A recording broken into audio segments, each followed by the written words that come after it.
Hey friends, before we dive into tonight's story, did you know that nearly 80% of the people who watch these videos aren't subscribed? If you're enjoying this kind of content, consider hitting the subscribe button. It really helps a lot, and it keeps these long stories going. Also, I'd love to hear from you. What time is it right now where you are, and which city are you listening from tonight? And if these stories help you sleep, feel free to tap the thanks button to support the channel. It truly means a lot. All right, let's get into it. It started slow, just the hum of the engine and the distant click of the radio. But by the time I rolled past the shuttered storefronts on Elmwood Avenue, I could feel the air shift. The streetlights overhead flickered in tired, lazy arcs, casting more shadow than light.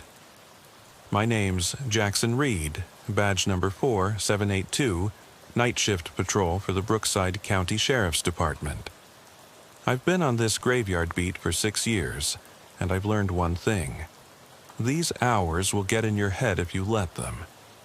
I eased the cruiser to a stop at the corner of 5th and Elmwood.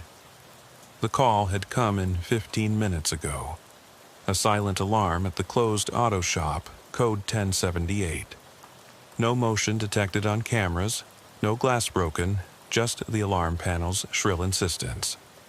Standard protocol: check the perimeter, sweep inside, report status.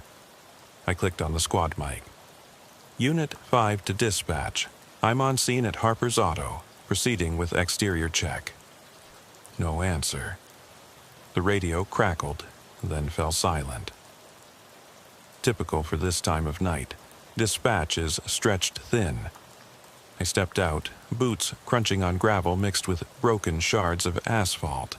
The neon closed sign winked in the window, half-burned filament drifting in the gloom. I patted my duty belt, flashlight, taser, radio, cuffs, everything in place. The night was unnaturally still.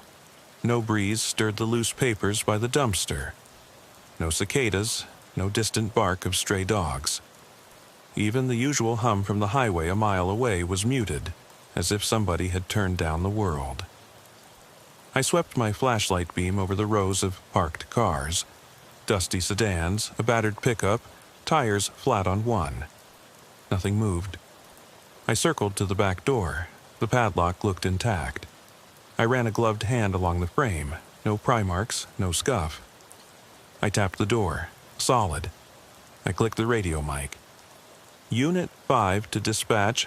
Perimeter secure. No signs of forced entry. I'm going in. I heard my own voice echo in the empty lot. Pushing inside, the smell hit me.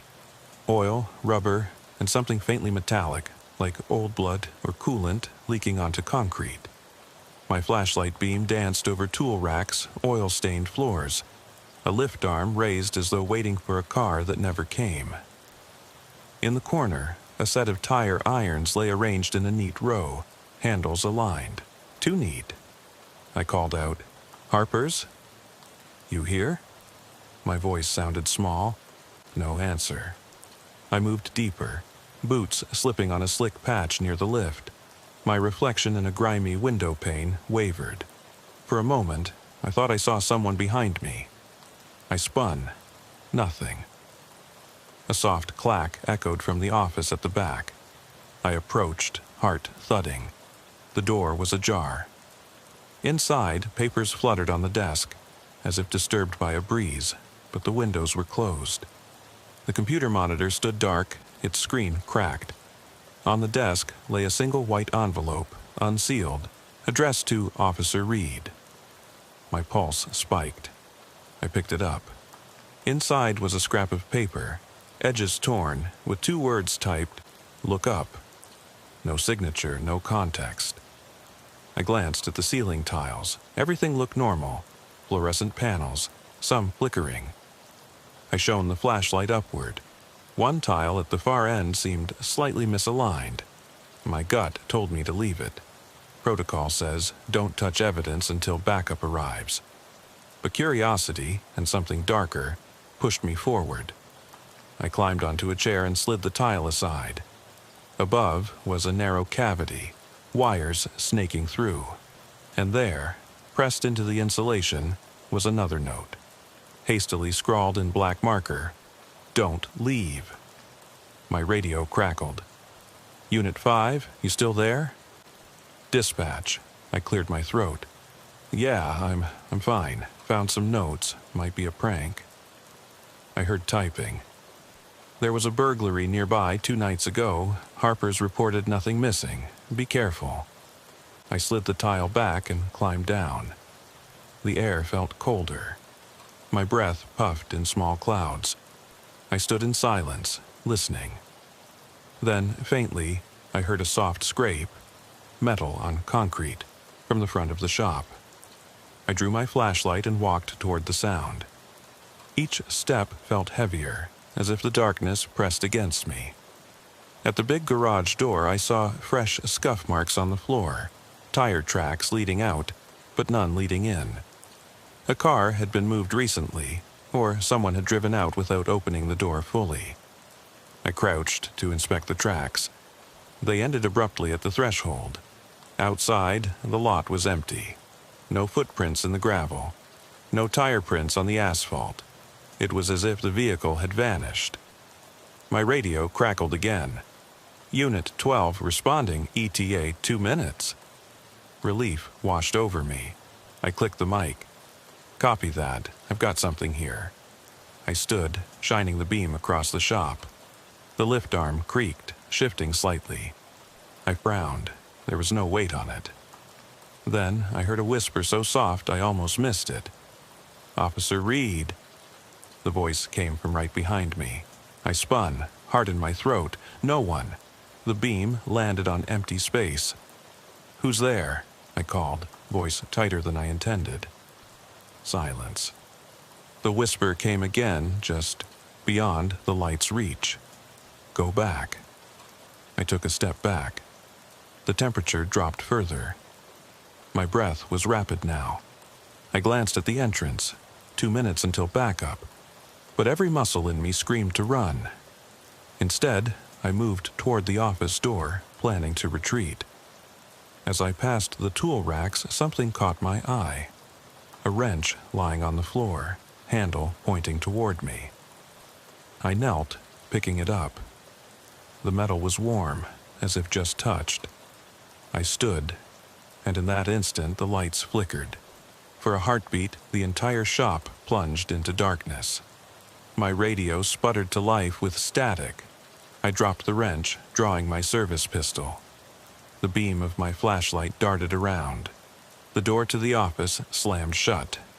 I yanked it open, empty. The envelope lay on the floor, face down. I flipped it. Another note, handwritten in shaky script. "You can't leave."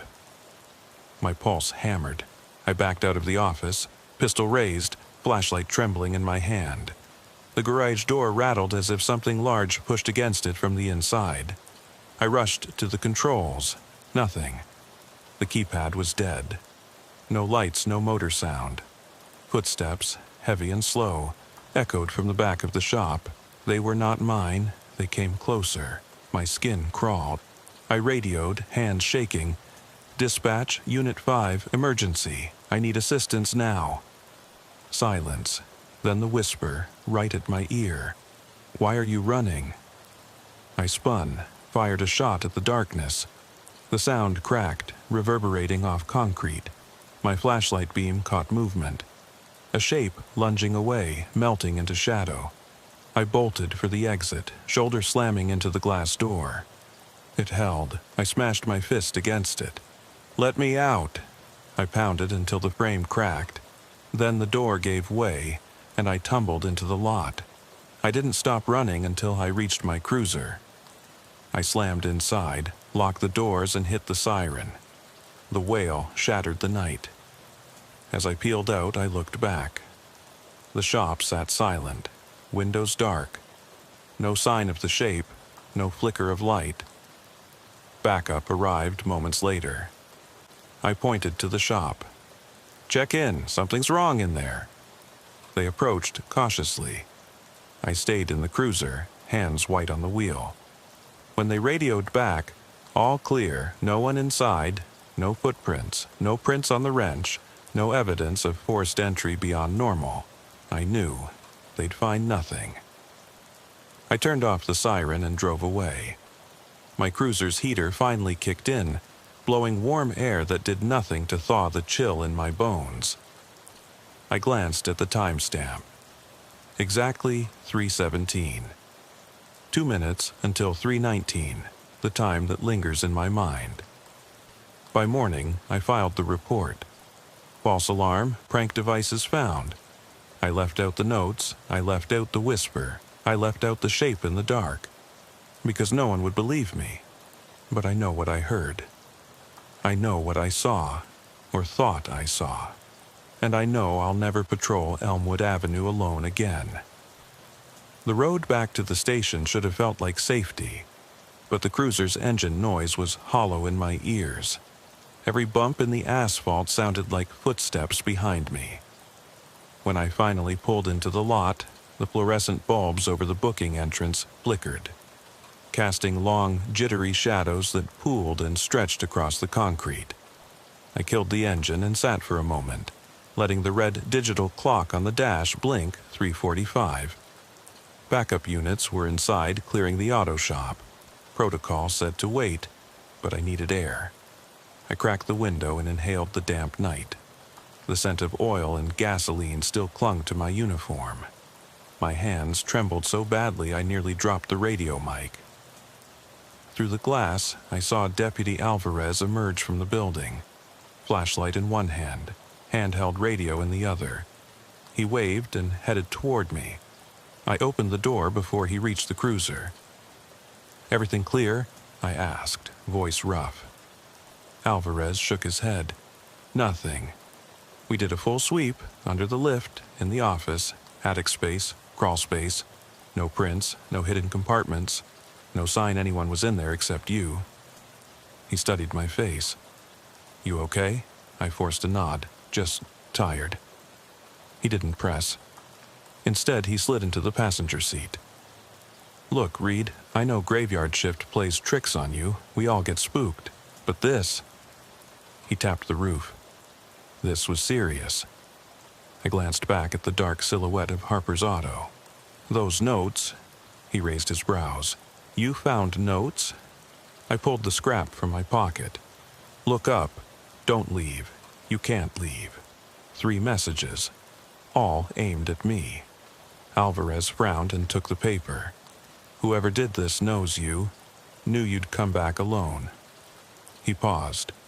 "Or it was meant for somebody else and you happened to find them." I swallowed. Why mess with me? Why not just break in and steal something? He shook his head. "Could be a warning. Could be someone messing with your head. Either way, we document it." He tore off a piece of his notepad and scribbled, "Evidence logged. Threatening notes found at Harper's auto. Photos and GPS coordinates recorded." He handed it back. "We'll log the rest in the morning." I folded the notes and pocketed them. "I'm heading home. I need to shake this." Alvarez nodded. "I'll hang back. If anything else shows, call me." He stepped out. I watched his silhouette merge with the shadows. The drive home was a fog of adrenaline and exhaustion. The dashboard clock clicked past 4 as I navigated the quiet streets of Brookside. Street lamps sputtered overhead. Every intersection looked the same, empty, waiting. My mind replayed the night. The misaligned tile, the envelope, the whisper, the wrench, the footsteps. Each moment felt stitched with dread. I pulled into my driveway and sat staring at the house. The porch light was off. In the yellow halo of the street lamp, the windows were dark. I unbuckled, grabbed my bag, and locked the cruiser. The click of the door echoing felt too loud. Inside, the house was deathly silent. I flicked on the hallway light. Family photos on the wall. My wife and daughter asleep upstairs, oblivious to the horror of my shift. I forced a smile. Just a weird night, I muttered, tapping my temple. You'll sleep it off. I set my gear by the door. Badge, radio, flashlight, pistol. I peeled off my boots and ran a hand through my hair. The mirror in the entryway caught my reflection. Bloodshot eyes, pale face, uniform stained with oil and dust. I looked like someone else. In the kitchen, I poured water instead of coffee. Too late for caffeine. I lifted the glass, but my hand shook so much I spilled. The water pooled on the counter. I wiped it up, heart still hammering. I checked the time. 4:12. 6 hours until I'm back on duty. I should sleep. Instead, I climbed the stairs and pressed my ear to my daughter's door. Soft breathing, safe. I exhaled. In my bedroom, I tossed my uniform onto a chair. I eyed the closet door. The spare uniform hung there, untouched. I turned out the light and fell into bed. My dreams were fractured.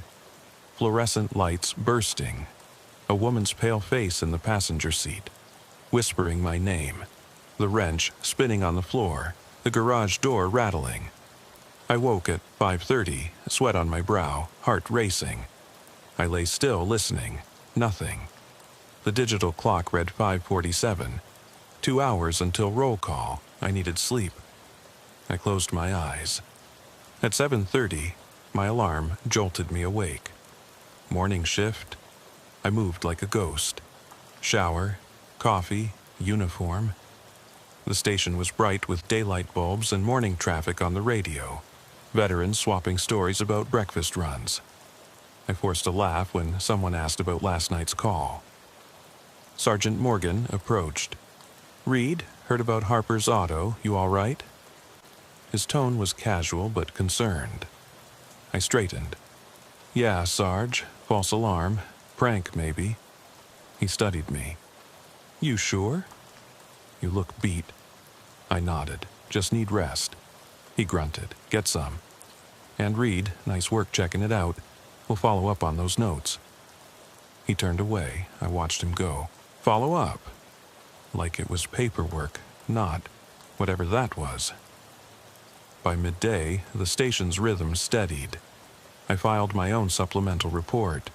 Notes, photos, witness statement from Alvarez. I marked it sensitive. I hesitated over one line. Subject experienced audio hallucinations. I deleted hallucinations and wrote unidentified voice source. More neutral, more accurate, because I don't believe it was just in my head. Dispatch paged me. Another silent alarm, this time at the old textile mill on Ridge Road.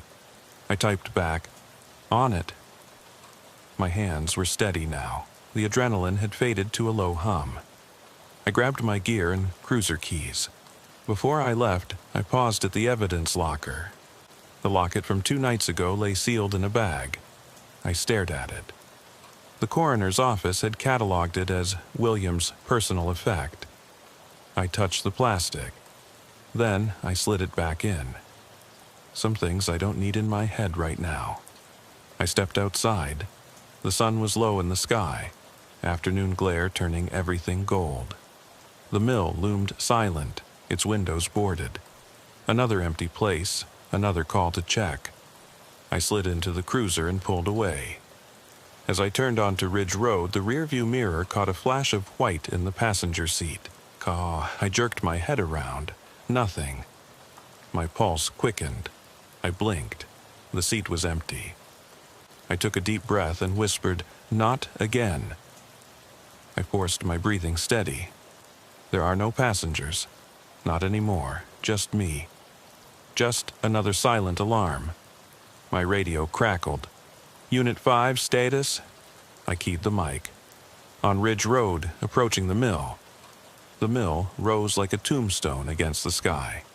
4 stories of cracked brick, broken panes, rusted fire escapes. Local kids spray-painted "Go Away" on the front door. Ghost stories swirl around this place. Workers trapped in accidents, mysterious nighttime trespassers, but nothing official. Tonight, it was my problem. I parked under a sagging street lamp and killed the engine. The heater click-clacked off. The world outside went instantly colder. I grabbed my flashlight and radio, stepped onto the gravel, and felt the weight of every eye that wasn't there watching. I walked to the main entrance. A steel door dented inward. The silent alarm panel blinked red. I ran a gloved finger over the keypad. No pry marks. I clicked the door. It swung open on rusted hinges with a long, keening groan that echoed into the darkness within. I lifted my flashlight, sweeping the beam across the lobby.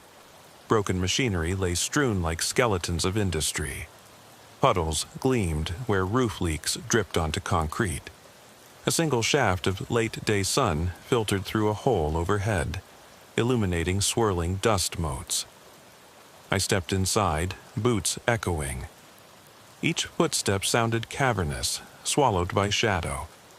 The air smelled of mildew, rust, and old oil. My breath came out in short bursts. I patted my vest, radio, cuffs, spare magazine. Everything felt foreign in this silent cathedral of decay. I clicked on the radio. Unit 5 to dispatch. Interior sweep starting. Static hissed. Copy Unit 5. I moved forward, flashlight leading. The beam picked out conveyor belts frozen in mid-cycle. Rows of empty spindles. Control panels with gauges frozen at 0. Nothing moved. No scurrying rats, no distant drip. Just the hollow echo of my own heart. At the foot of a staircase leading to the second floor, I froze. There, scrawled in what looked like fresh charcoal on the wall, "You're next." The letters were jagged, uneven, as if drawn by someone shaking. My pulse jumped. I crouched to inspect the floor. No charcoal smears, no footprints. The wall itself looked undisturbed except for the message. I flicked on my body cam. Red light pulsed. I trained the flashlight on the scrawl. Dispatch, I have graffiti inside, threatening message. "You're next." Silence then. Copy. Backup en route. Backup. 2 words that should bring relief yet felt hollow. I stood and pressed my palm to the wall, feeling the rough brick beneath the charcoal. The message seemed to absorb the light.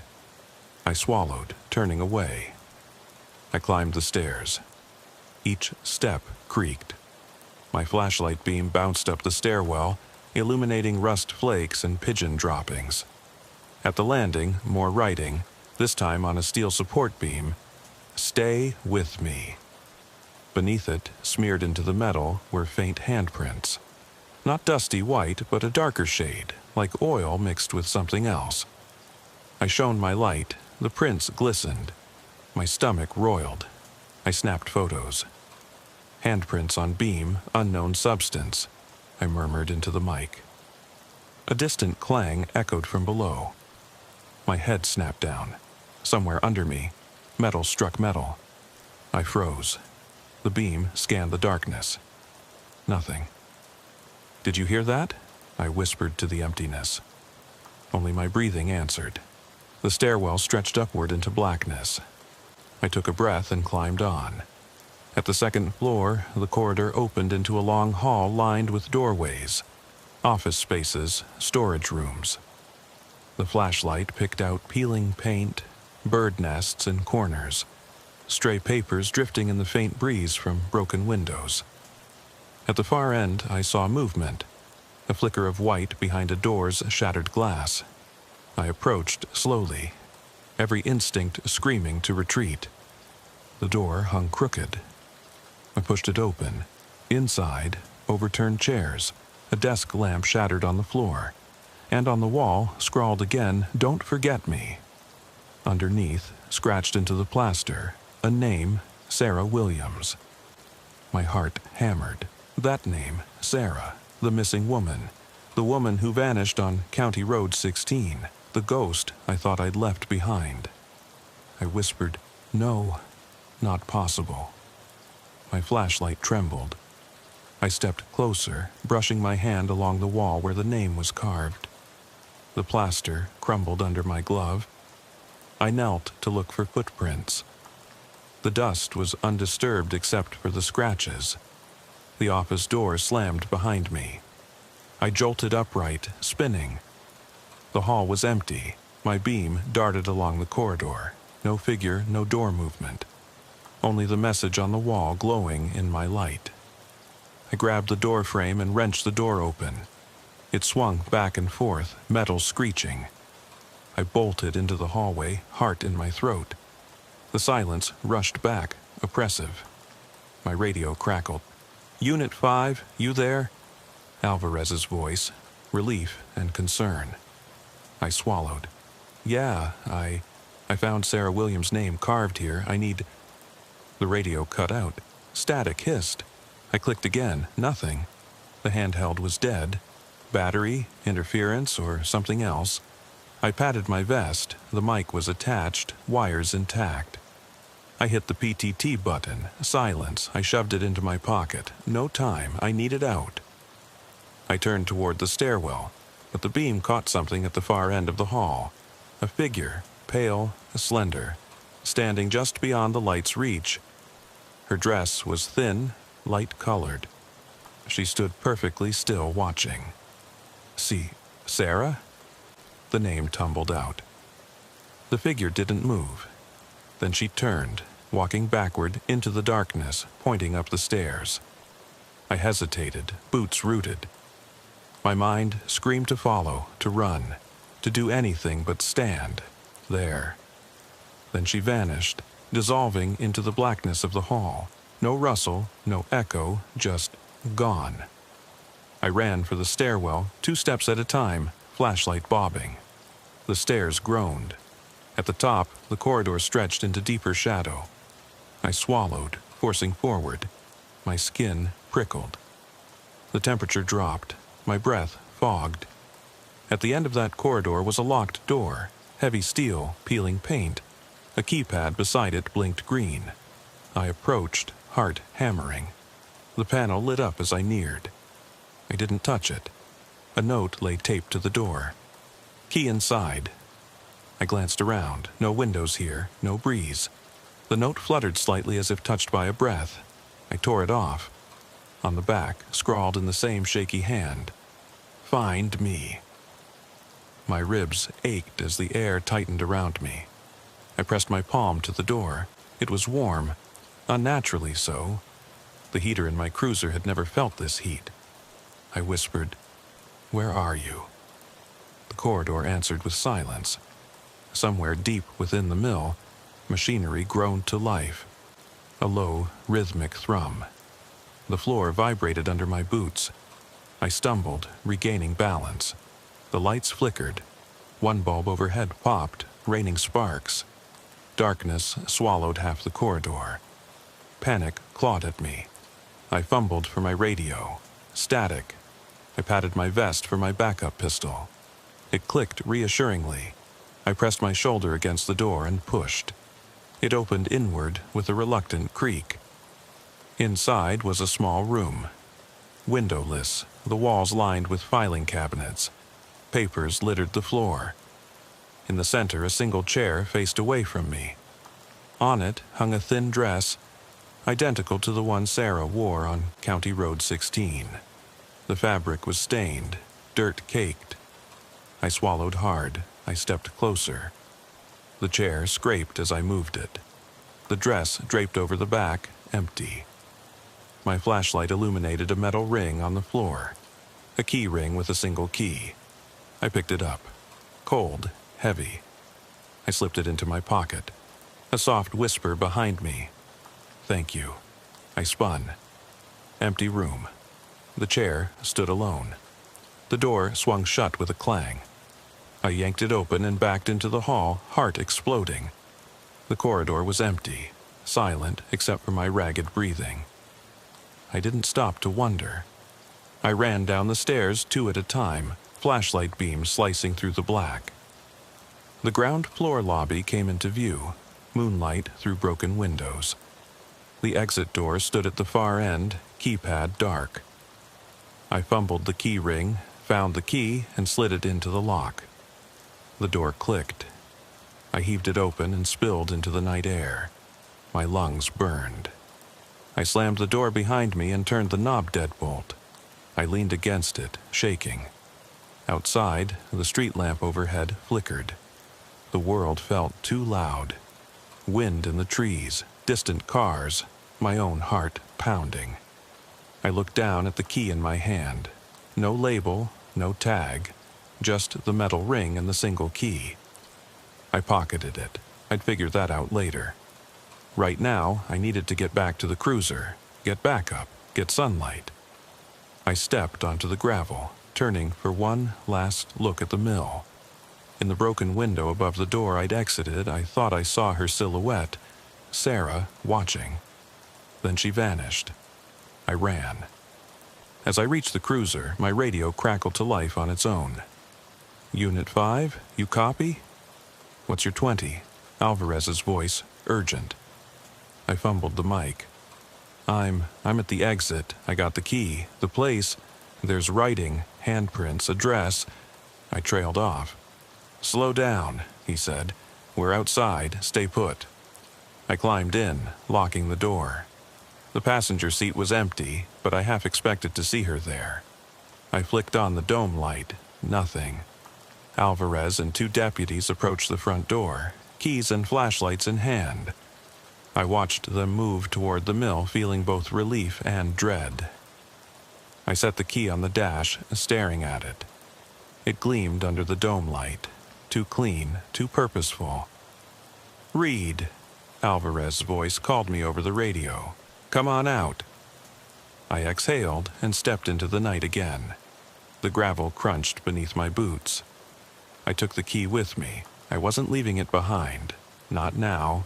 Not ever. The early morning chill turned to a damp mist as Deputy Alvarez and the other units fanned out around the mill's perimeter. Their flashlights carved pale cones into the fog. I stayed close to the main door, the heavy key burning in my palm. Every instinct screamed that this wasn't over. Alvarez glanced at me, face tight. "You sure you want to bring that inside?" He nodded at the key. I swallowed. It unlocked the exit door. "There's more in there, evidence. We need to see it in daylight." He hesitated, then pocketed his radio. "All right, but we stick together. No solo runs." We entered the mill again as a team. The rattling door closed behind us with finality. Inside, the beam of my flashlight landed on the lobby floor, where the chair and that dirt-caked dress had been. Now, both were gone. Only the scuffed concrete remained. A low hum began, a mechanical pulse somewhere deep in the building. The deputies froze. My breath caught. That hum wasn't wind or distant traffic. It was alive. We moved down the corridor toward the staircase.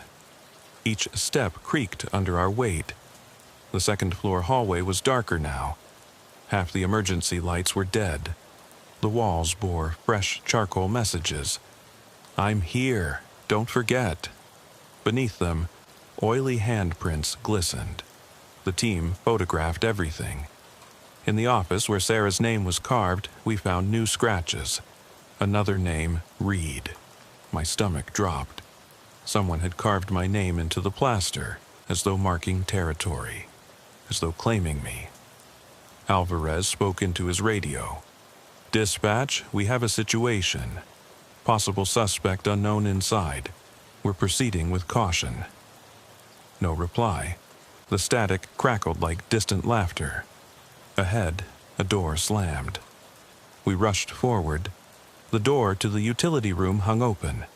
Inside, breakers tripped, wires severed. The emergency lights winked out. Our torches flickered. For a heartbeat, we were blind.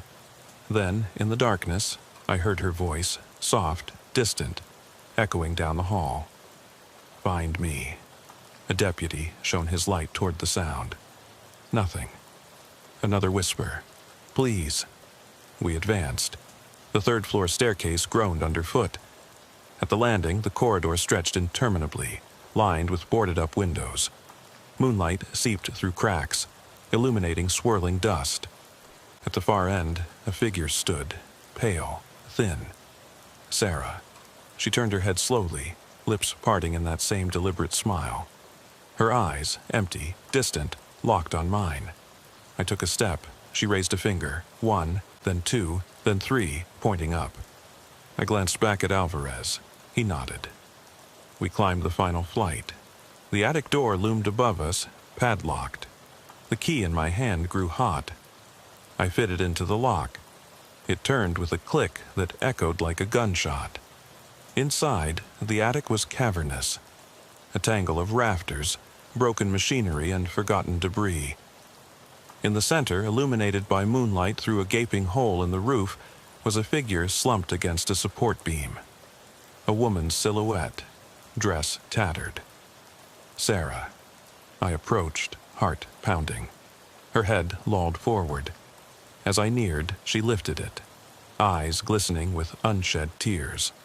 She opened her mouth to speak, but no sound came. Her lips moved. "Help me." I reached out. Her hand was ice. I touched her wrist. Pulse faint, but there. She was alive. How? Why? Behind me, Alvarez whispered, "She's real." Suddenly, the floorboards creaked. The rafters above us shuddered. Dust rained down.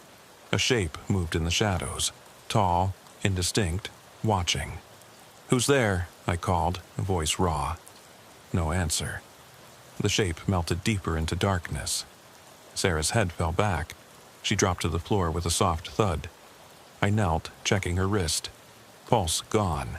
Her skin faded to pale gray. "No," I whispered, pressing my hand to her chest. Nothing. Alvarez grabbed my arm. "We need to get out now." I looked up. The attic door was gone, replaced by solid wall, no exit. The shape emerged at the edge of the moonlight. Tall, faceless, wearing what looked like my uniform. Badge number 4782 gleamed on its chest. It raised a pale hand and pointed at me. I backed away, heart slamming. The attic's rafters creaked ominously. The shape drifted closer. I scooped Sarah's body into my arms. Her weight was limp, dead. The figure stopped a few feet away, then it spoke, in my voice, "You can't leave." I bolted for the rafters, leapt onto a beam, and dashed toward the broken roof. The wood cracked underfoot. The shape followed, gliding silently. I reached the hole and hauled myself up onto the jagged edges. The night air hit me like a wave. I dropped Sarah's body into the darkness below, an echoing thump. The figure reached the hole and stared down. Then it looked at me, tilted its head, turned and melted back into the attic. I climbed out onto the roof, sliding into the mist. I ran across the beams, jumped to the next rooftop, and didn't stop until I hit the pavement outside. Below, the deputies pounded on the attic window. I waved frantically. They pried it open and climbed out, leaving the mill behind. I stood in the mist, chest heaving. The key still burned in my pocket. I pulled it out, warm, silent. I dropped it onto the gravel. It sank into the fog, disappearing from sight. Deputy Alvarez approached, hand on my shoulder. "You okay?" I looked back at the mill, dark, silent, as if nothing had happened. "No," I said, "I'm not." He guided me to the cruiser. I slid in, door closing with a hollow thud. As I sat, I glanced down at my lap. Sarah's dress lay there, folded neatly. I hadn't brought it. It had followed me. I closed my eyes. The heater clicked on. The fog on the windows began to clear, but inside the glass, I saw her, Sarah, standing in the back seat, pale and silent. I swallowed hard, breath catching. I whispered, "Go on." She smiled. And then she was gone. The dawn's first light was a pale promise, but the world still felt stained by last night's horrors. I sat in the cruiser's seat, engine idling, staring at the spot where Sarah's dress had appeared. Deputy Alvarez hovered beside me, eyes heavy with questions he dared not ask. Finally, I opened the door. The chill air washed over me. The mist curled around the cruiser's headlights, swirling like restless spirits. I stepped onto the gravel, the imprint of Sarah's dress still visible on the seat in my mind. Alvarez followed. "Let's finish this," I said. My voice sounded hollow. He nodded. "Station, Unit 5, and backup at Ridge Road Mill. Section 4, proceeding with evidence retrieval." The radio crackled acknowledgement. I took a deep breath and led the way back to the mill's front entrance. The door stood silent, almost expectant. We entered as a team, flashlights carving through the gloom. The lobby was empty, echoing with our footsteps. I moved to the spot where the chair had been. Now, only a dark stain marked the concrete. I knelt, running a gloved finger through the stain. Old oil mixed with something I couldn't identify. I collected a sample. "Blood?" Alvarez whispered. "Maybe," I replied, "or rust. Either way, it's evidence."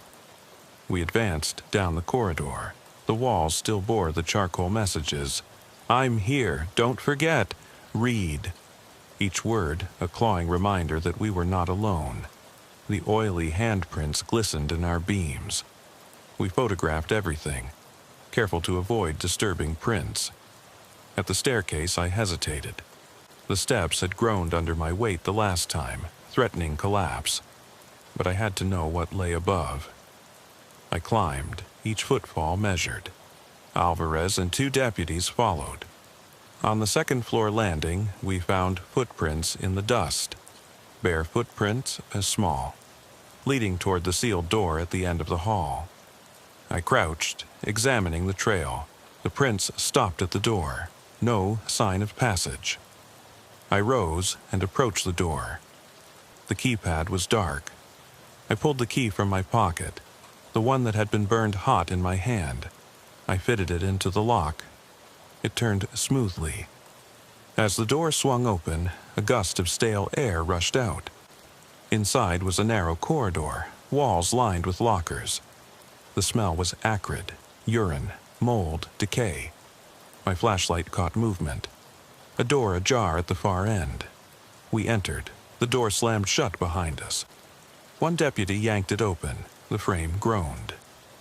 Inside the room was a single desk, overturned. On it lay a tape recorder, its red recording light on. I clicked it off. "Play it," I whispered. Alvarez pressed play. A woman's voice crackled. "Officer Reed, can you hear me?" "They won't let me leave. I'm trapped. You have to find me." Then static and a second voice, distorted, mechanical, laughed softly. My blood went cold. Sarah's voice. We swept the room. On the floor, scrawled in lipstick on a shattered mirror, "Help her." A locker door creaked open. Inside, folded neatly, was Sarah's dress. Same dirt-caked fabric, same thin material. Beneath it, a photo, Sarah standing with a little girl, smiling, sunlight behind them. On the back, handwritten, "My daughter." I pocketed the photo. The room temperature plummeted, our breaths fogged. The recorder clicked on by itself. The mechanical voice whispered, "You can't save her." The lights flickered. The door we entered through slammed shut. I lunged for the handle. It didn't budge. The walls seemed to tighten, pressing in. Then, from the locker room corridor came footsteps, slow, dragging. We raised flashlights. The beam landed on a figure. Sarah's daughter, pale, barefoot, dress identical but smaller. She stared at us with hollow eyes. "Mommy," she whispered. My throat closed. I stepped forward. "Sweetheart." She held up a hand, and the world shuddered.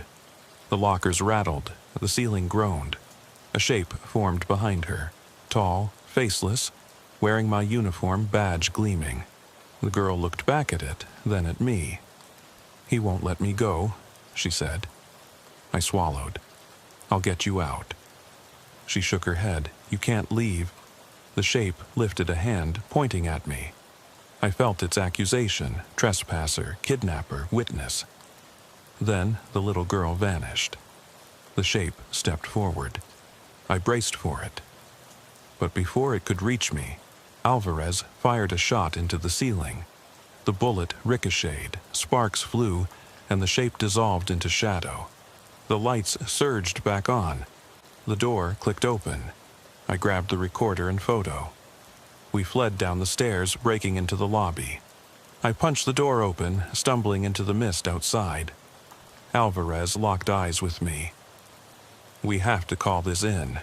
Federal, coroner, someone." I nodded, chest heaving. "And find that girl." He placed a hand on my shoulder. "We will, but first, you need rest." I looked back at the mill. It stood silent, inscrutable. I knew it held more secrets, rooms unsearched, voices unheard. But for now, I had what I came for.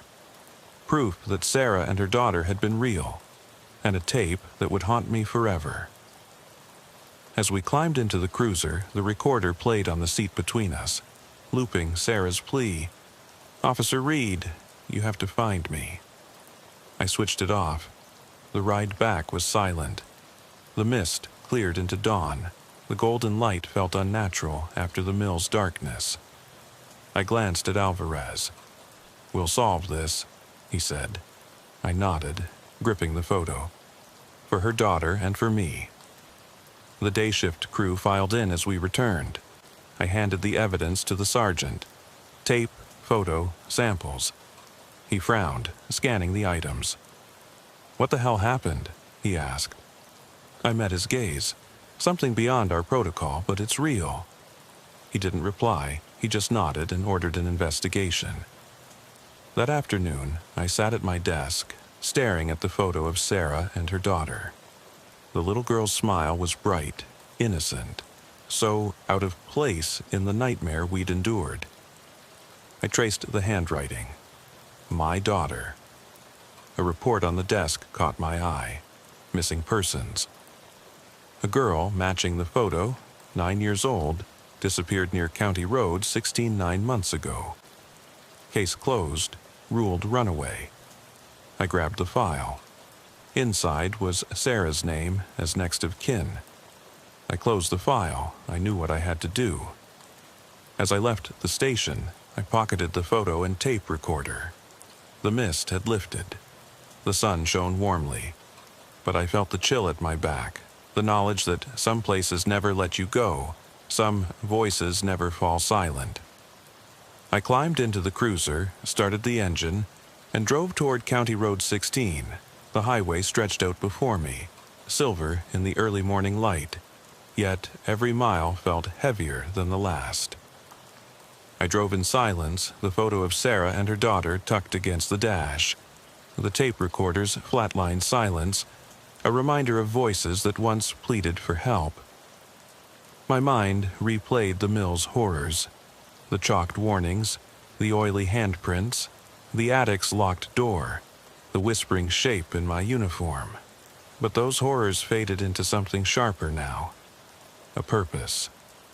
County Road 16 lay 20 minutes north.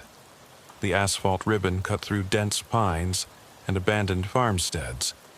The same lonely stretch where I first encountered Sarah. As I turned off the main road, the forest swallowed me.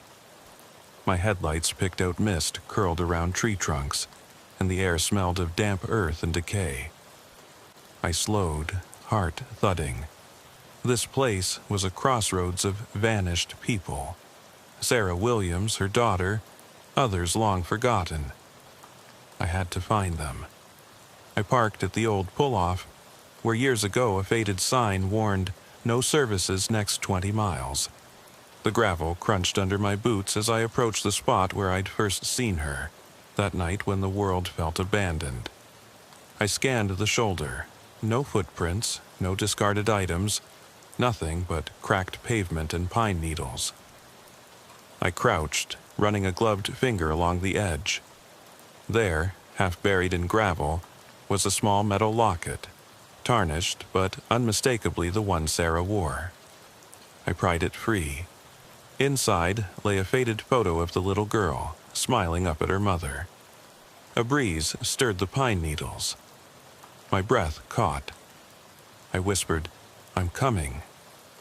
I clipped the locket to my vest and walked back to the cruiser to gather supplies: flashlight, extra batteries, camera, radio. I switched on the recorder. For a moment the tape whirred, and then her voice. "Officer Reed, find me." I swallowed the lump in my throat and hit stop. That voice would guide me. I set off on foot along the road, heading south, toward the one-lane bridge where Sarah's car was reported abandoned a year ago. The woods pressed close. Each step sent pine needles skittering. My flashlight danced across gnarled roots and moss-covered rocks. The road's edge was rutted, tire tracks fading into grass. I followed them into the trees where the asphalt gave way to a narrow track. Footsteps behind me, soft, deliberate. I spun, flashlight beams slicing through the gloom. Nothing. Just trees, silent and watchful. I squared my shoulders and pressed on. The track curved around a fallen oak, roots twisting like fingers. Then I saw it. The silhouette of a sedan, half hidden under branches. Rust ate the hood, windows were gone. The license plate hung by one bolt. I approached slowly. Inside the back seat lay the girl's doll, tattered dress, one eye missing. I picked it up. The fabric felt damp. I brushed away leaves to reveal a name scrawled on its collar. Lucy, Sarah's daughter. My pulse thundered. I scanned the undergrowth, nothing else. I set the doll on the roof, snapped photos. My radio crackled. "Unit 5, are you reading?" Alvarez's voice, relief and tension. I keyed the mic. "I'm at the bridge track. Found the car." "Ata 2 minutes," he replied. I clicked off. The forest settled again. I knelt by the front tire. Tracks led away from the driver's side into the woods.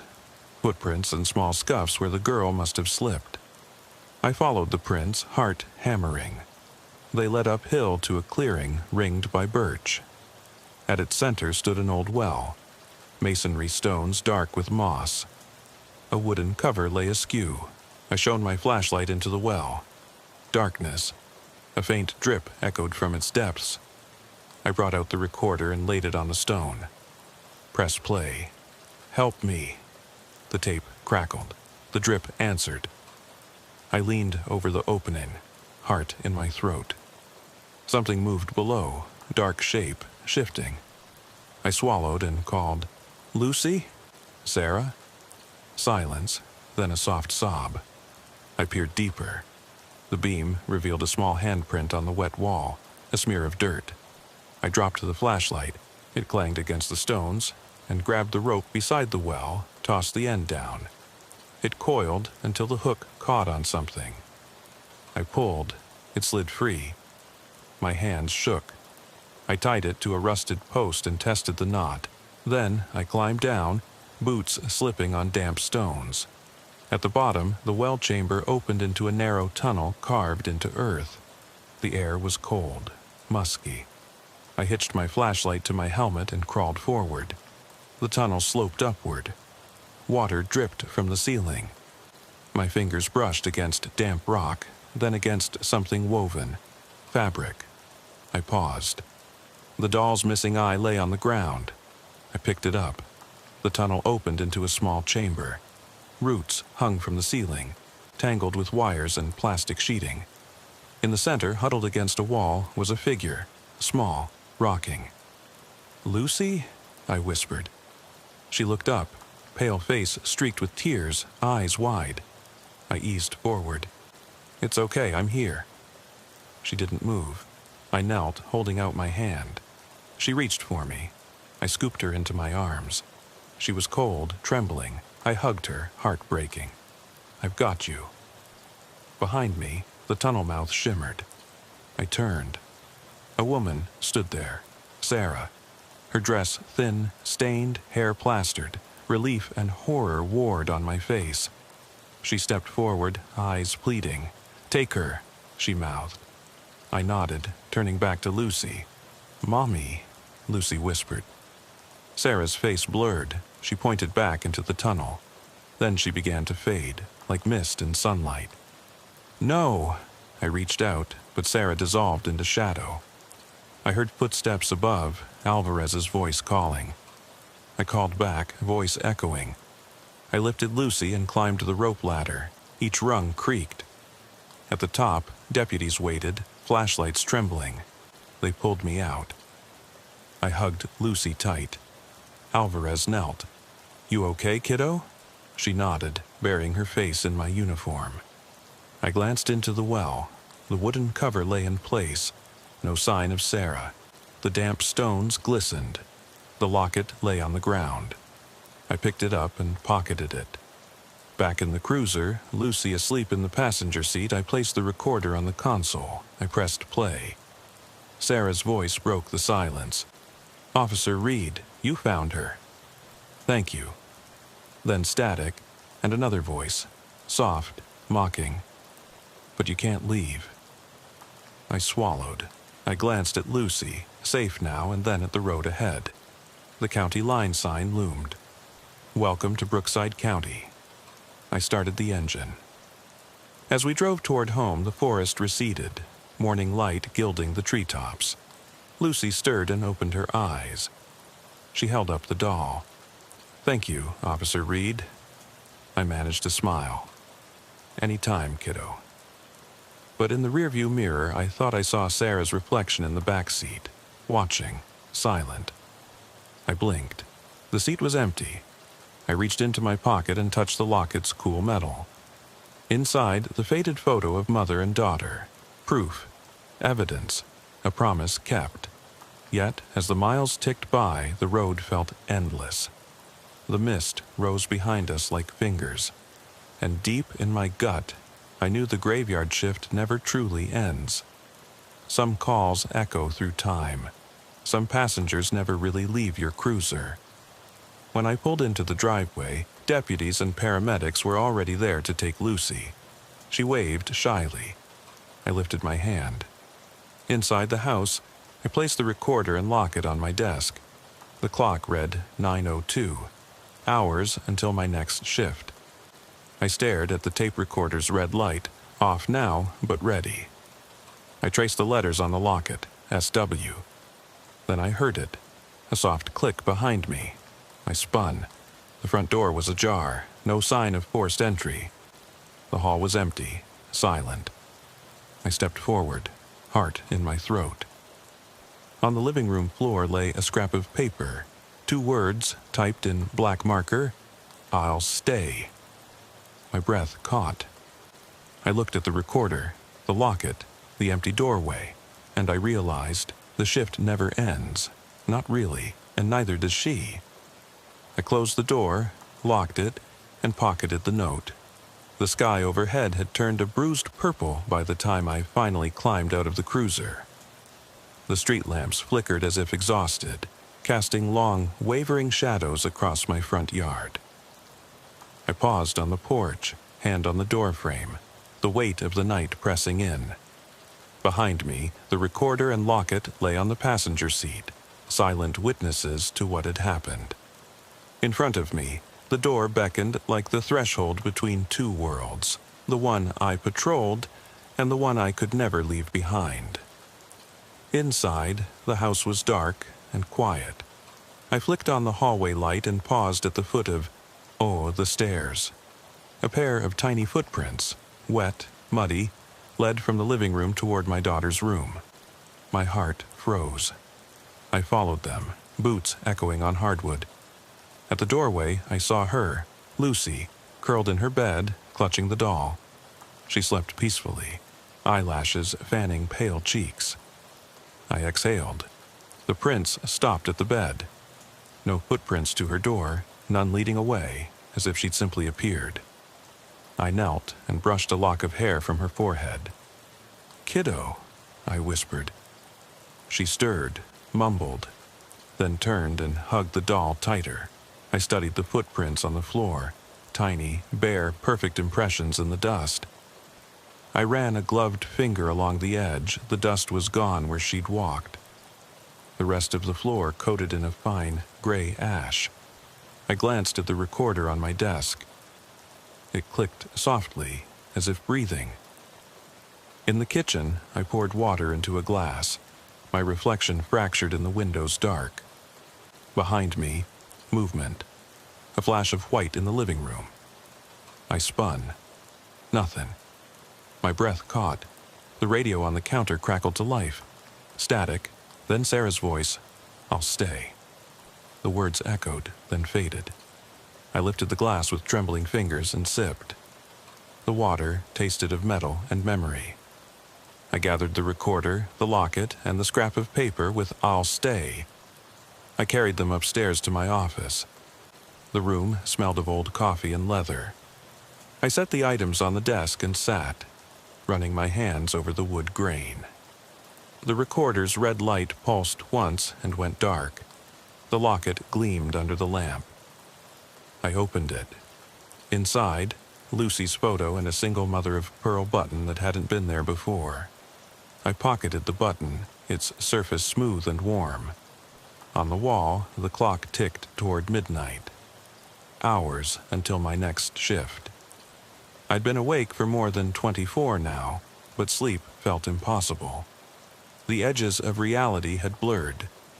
I could still feel Sarah's cold hand on my wrist in that attic, still hear the mechanical laugh in the utility room, still see her daughter's hollow eyes in the locker room.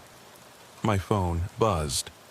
A text from dispatch: "Mill evidence processing complete.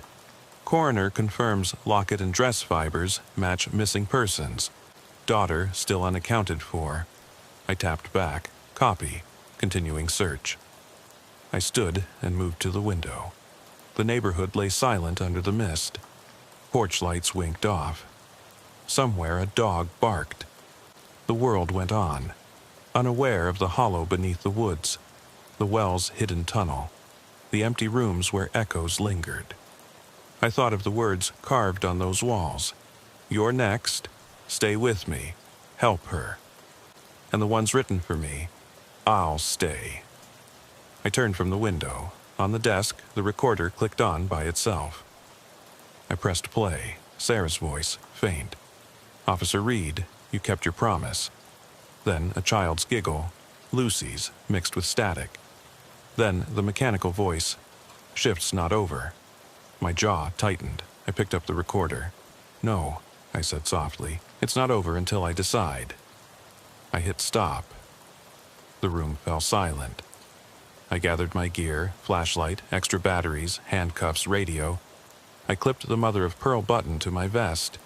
It felt like a ward, a promise, a reminder.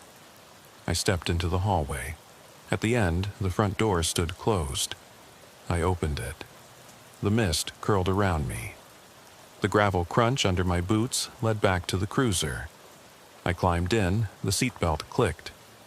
I sat for a moment, exhaling. Then I started the engine. Headlights pierced the fog as I turned onto County Road 16.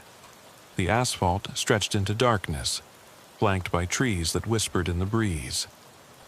I passed the pull-off, the old Mill Road entrance, the spot where Sarah's car had lain. Each landmark felt charged, alive with memory. I drove past them toward the deeper woods. The radio crackled, dispatch checking in. I keyed the mic. "Unit 5 back in service, resuming patrol." "Copy that," came the reply. I drove on. The mist thickened. At the edge of my headlights, shapes coalesced. A woman in a thin dress, a little girl clutching a doll. They stood side by side, watching. I slowed, heart in my throat. The woman raised a hand in thanks. The girl nodded. They stepped off the road into the trees. I watched until they vanished. I eased the cruiser to a stop. Silence enveloped me. I turned off the engine. The dash clock read 0017, the witching hour. I gathered the recorder and locket. I stepped out into the fog. The forest loomed. I climbed out and followed the figure's path into the trees. Branches scratched my jacket. Roots tangled at my boots. The world grew quieter, the mist thicker. Then, ahead, moonlight through the canopy revealed the well's moss-covered stones. The cover lay in place. I knelt and placed my hand on it. Cold. Solid. I touched the mother-of-pearl button in my vest. "Help is coming," I whispered. I slid the cover aside. Darkness yawned. I shone my flashlight down. No movement. I dropped the recorder on the stones. Press play. Lucy's soft breathing. Sarah's whispered, "Thanks." Then the mechanical voice, "The shift never ends." I climbed down into the tunnel once more. The walls were damp, the air thick. I followed the earthen passage until it opened into the chamber. The roots and sheeting were gone. In their place, fresh dirt and footprints, one adult, one child's. They led to the far wall where new writing appeared. "Free us." My breath caught. I knelt and traced the letters. Beneath them, carved faintly, "Thank you." I stood and called into the darkness. "I'm coming back for both of you." Somewhere in the tunnel, a soft sigh of relief. I climbed back out, sealing the well cover. I gathered the recorder and locket. I climbed into the cruiser, heart pounding. The fog was lifting. Dawn's first pale glow crept at the horizon. I started the engine. As I drove back toward town, I felt the weight of the shift, past, present, future, settling on my shoulders. The road was quiet, but I knew the echoes remained. Calls unanswered, voices waiting, promises made. I glanced at the recorder. The red light winked off. I opened the locket. Inside, the mother-of-pearl button in the faded photo. I closed it. Tomorrow, I'd return with a team. We'd search the well, the tunnel, the mill, the woods. We'd bring Sarah home. We'd bring her daughter home. And I'd stay, just as I promised. The graveyard shift never ends. I step off the cruiser into the void at exactly 200 hours. The air is brittle, tasting of damp asphalt and distant salt from the bay. Elmwood Drive is deserted. Storefronts shuttered, their windows dark, save for the occasional flicker of a dying neon sign somewhere down the block. My boots crunch on loose gravel in the empty lot beside the closed mechanic's garage. The old Marlowe place. Silent alarm tripped 20 minutes ago. No motion on camera, no heat signature. Just that insistent alert on my console. I check my gear without thinking. Flashlight, radio, sidearm, cuffs. Muscle memory honed over 13 years on the night shift in Coastal County Sheriff's Department. Night work changes you. The world shrinks to the beam of your flashlight, to the space you can clear with one look, one step. The rest is darkness, and darkness carries its own weight. I push the garage door gently. It groans on rusty hinges and swings inward a few inches. I radio Salazar, my partner. "Code 2 entry at Marlowe. I'm in." His voice crackles back. "Copy that." Covering rear. I step through the gap, flashlight low, beam cutting a narrow path through thick blackness. The door closes behind me with a soft thud that somehow echoes like a gunshot. Inside, the air is stale. Oil drips somewhere in the back, each blip resonating in the cavernous bay. Hydraulic lifts stand idle like metal giants, their arms raised in silent menace. Toolboxes sit open, drawers half pulled, as if someone left in a hurry. Dust motes swirl in the flashlight beam. I move methodically, left flank, right flank, heels clicking on concrete cracked with age. A rat scurries under a workbench. I pause, heart picking up pace. Every sound magnifies in this place. The distant rattle of an overhead furnace, the soft drip of water, my own breathing. I follow the drip. It leads me to a shallow puddle, oil sheen, rainbow bright. On its edge, muddy footprints. size 10 tactical boots, mud consistent with the park across the street. Good sign I'm onto something. I bag the prints mentally and sweep upward. Rafters sag, shadows cling to corners. I catch sight of a torn sleeve, dark green camo pattern, snagged on a jagged piece of rebar. I kneel, tug it free. The fabric's damp. I stuff it into an evidence pouch. Whoever was here left in a hurry or didn't want to be found. A click echoes behind me. I spin, flashlight in hand on pistol. Nothing, just the door I entered, now still. My radio crackles. Sal, going around back. I exhale, stay sharp. I follow the footprints deeper, toward the office at the far end. The hallway narrows, the beam bounces off oil-stained walls. A toppled chair lies on its side. Papers flutter on the floor like dead leaves. I reach the office door, ajar. Red light seeps through the crack. Phone glow. I push the door gently. The desk is overturned, drawers emptied. The computer monitor lies face down, its screen cracked. On the floor, a shattered smartphone pulses its last glow. Notification icon blinking in the dark. Battery dead. I bag the shards. Behind me, the furnace rattles again, louder this time. I turn, empty bay, my pulse hammers. I close the office door and lean against it, breathing slow. In through nose, out through mouth. Control the fear. Don't let the night win. I radio Sal. Office clear, you copy, static, no answer. He's either out of range or cut off. I tap the mic again, nothing. I flick the radio to a patrol channel, dead air, communications severed. That's bad. On the graveyard shift, silence can be lethal. I step back into the bay. The darkness feels thicker, denser, as if watching. My flashlight beam quivers. I sweep the room. At the far corner, crates stacked floor to ceiling. The footprints end there. I crouch, examine the crate base. No prints, just scuff marks where someone slid out of sight.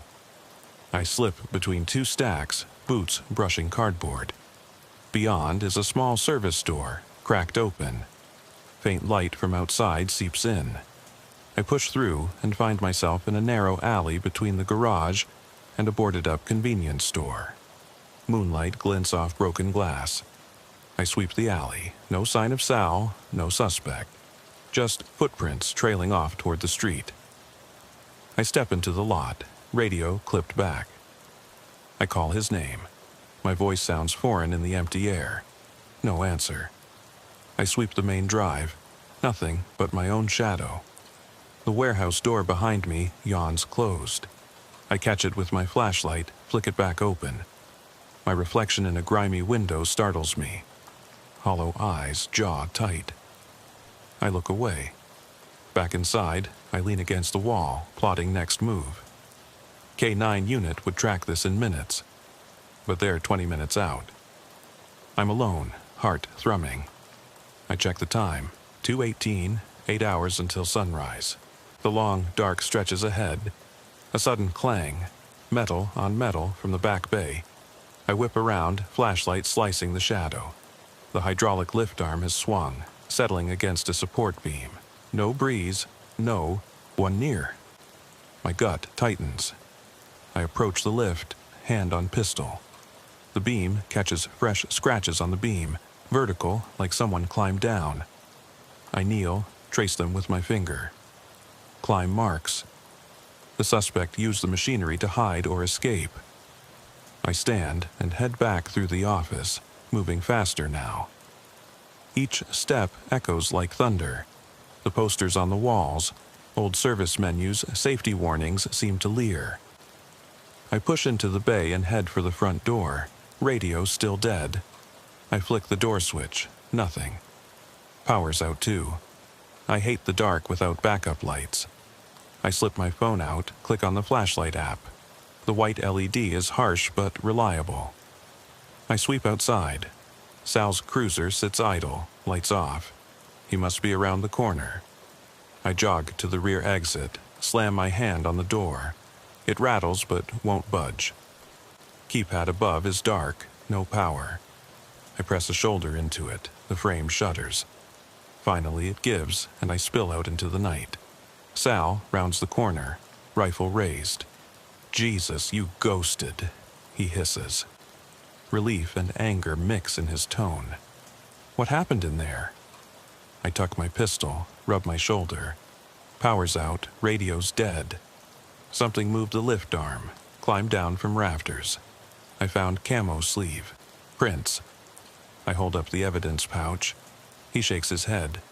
"We clear the rest?" I nod. We slip back inside together, moving as one. Back to back, flashlight and rifle beam cutting through black. Every shadow feels alive. We clear the office, the bay, the corner where the lift stands silent. Nothing else, no sign of suspect. We exit for good, board up the door, call in a follow-up report from the cruiser. The official line will read, "Alarm false, no suspect located. Evidence collected. One torn camo sleeve, muddy prints." But I know better. The night keeps its secrets.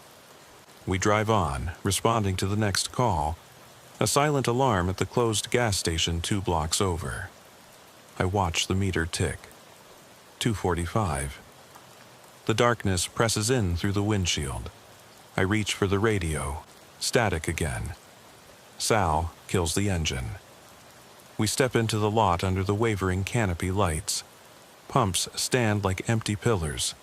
The keypad on the mini-mart door shows no sign of forced entry. I sweep the storefront. No footprints in the dust. Sal checks the back. I check the windows. Nothing. Then the overhead lights flicker off. Total black. Sal curses. I raise my phone light. We move in tight formation. A soft click from inside the store. Someone's there. "Police!" Sal shouts. The door rattles. We push in. Flashlight beams cross aisles of empty shelves. A shadow darts behind the counter. I sprint forward, heart slamming. The figure leaps through the back door.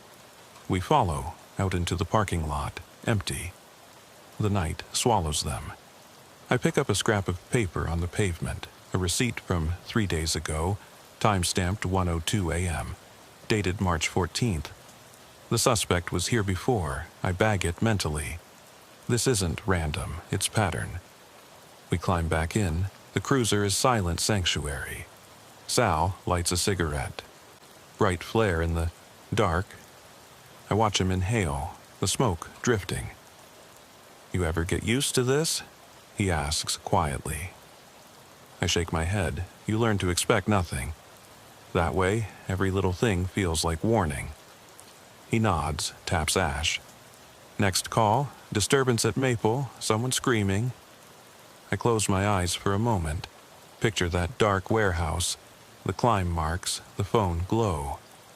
"Let's go," I say. We roll toward Maple Street. The radio crackles to life with the dispatcher's next run. Routine, unaware of what we've seen. The night extends before us, endless and hungry.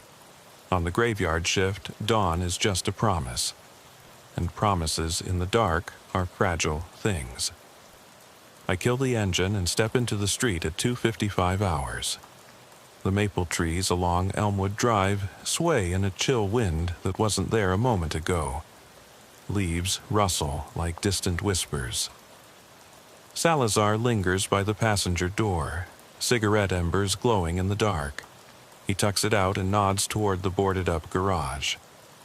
"No sign of squatters," he says quietly, but I can't shake that feeling. I pull my jacket tighter. Yeah. My breath puffs white. We move off the sidewalk and into the lot where the silent alarm gas station sits under its dead neon canopy. The receipt in my pocket feels like a clue burning through my coat. March 14th, 1:02 a.m., 3 days ago. Same time window, same place, same uneasy energy. We sweep the perimeter. I check every pump island, every shadow beneath the awning. Salazar tests the mini-mart door, still locked. He jiggles the handle, it holds. No footprints in the dust, no smear on glass, nothing. The world is still, too still.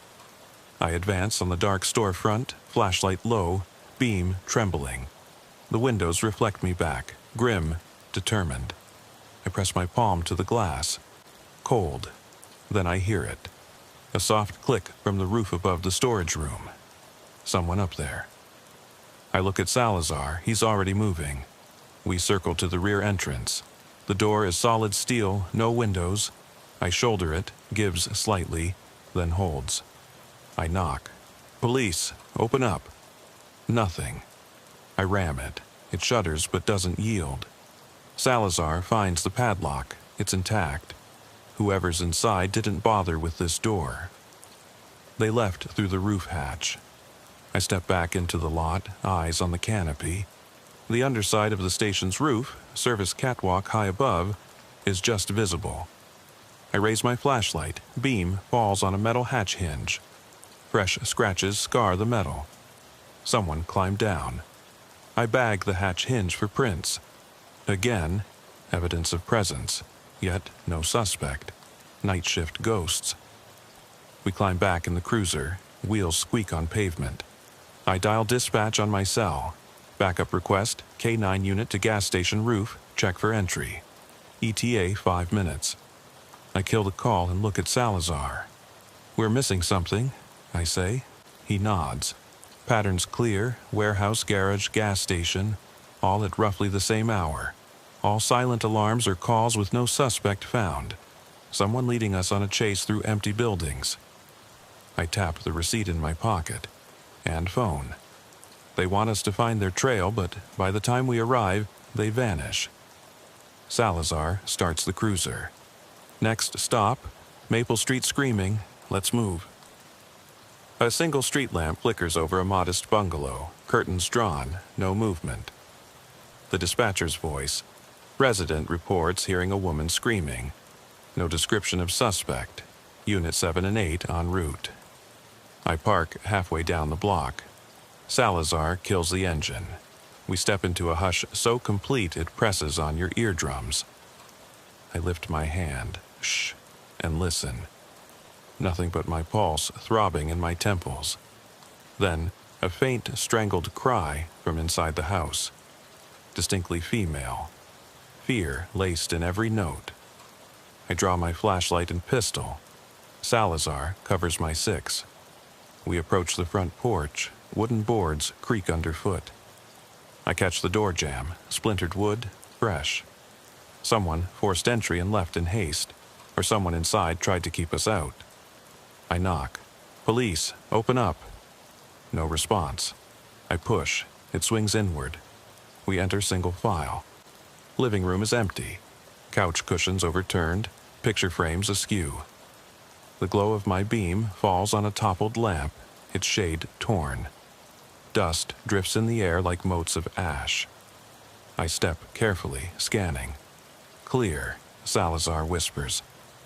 We move through the hallway, carpet stained, footprints tracked in mud. They lead to the kitchen. I step in, floor slick with spilled liquid. I crouch, wine, old. But mixed in is fresh, smell of motor oil. Someone was here, bringing garage with them. The cry comes again, muffled, from upstairs. We exchange a look. I ascend the stairs, each step groaning. At the top, a narrow corridor, doors on either side. The scream from the last door on the right. I kick it open. The bedroom is empty, but the closet door stands ajar. A woman's shoe lies on the floor, one heel broken. I shine the light inside. Clothes hang neatly, except one gap where something was removed. The back wall is scratched, long, vertical gouges. Someone clawed their way in or out.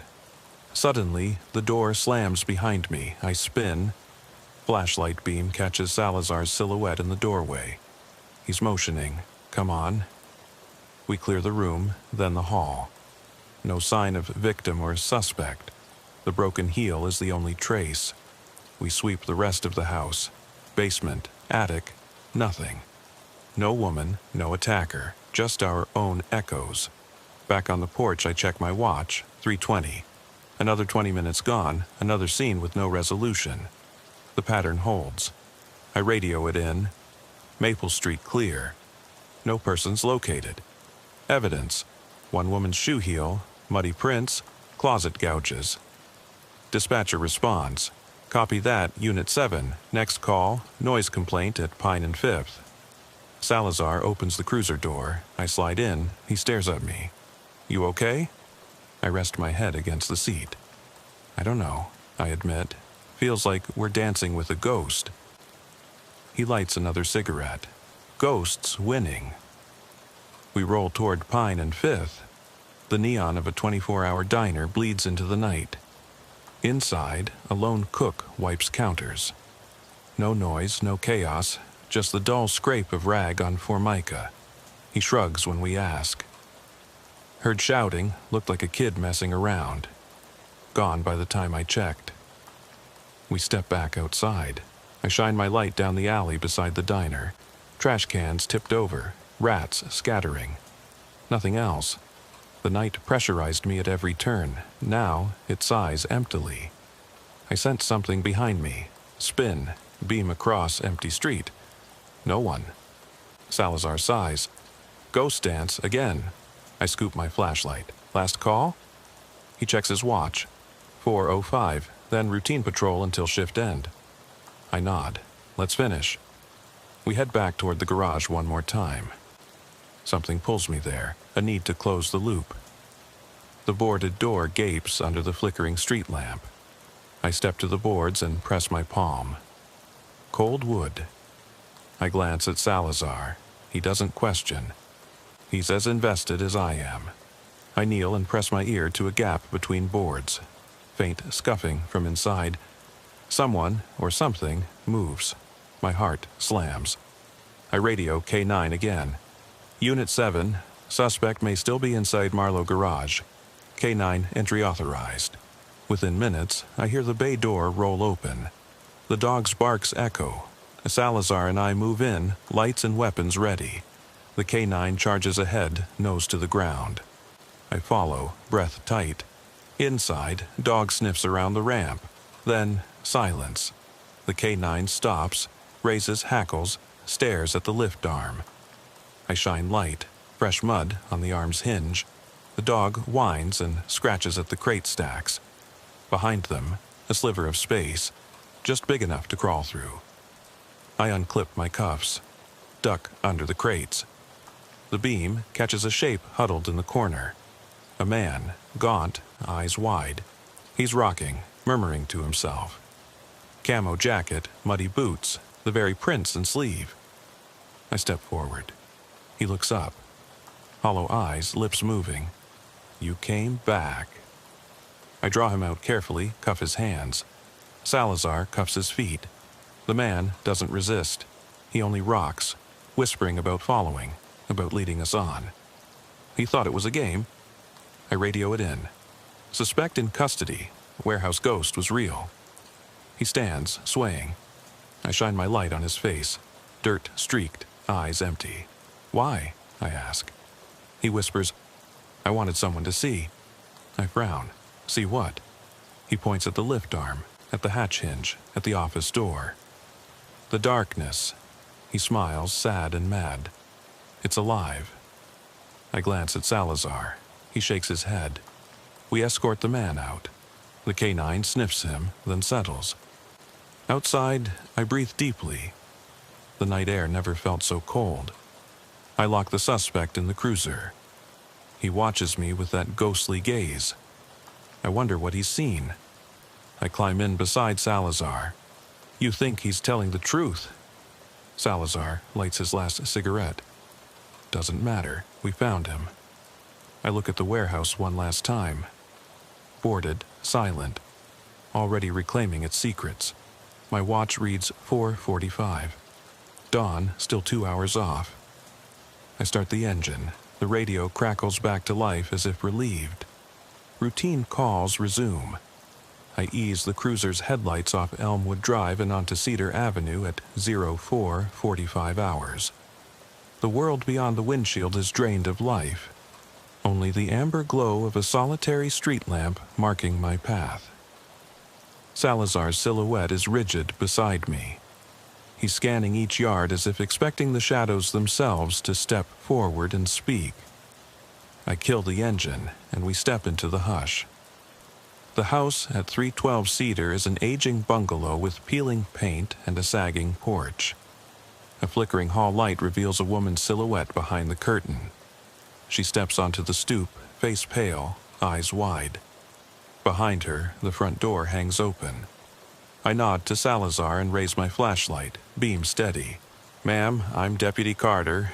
This is Deputy Salazar. We got your call. Are you okay?"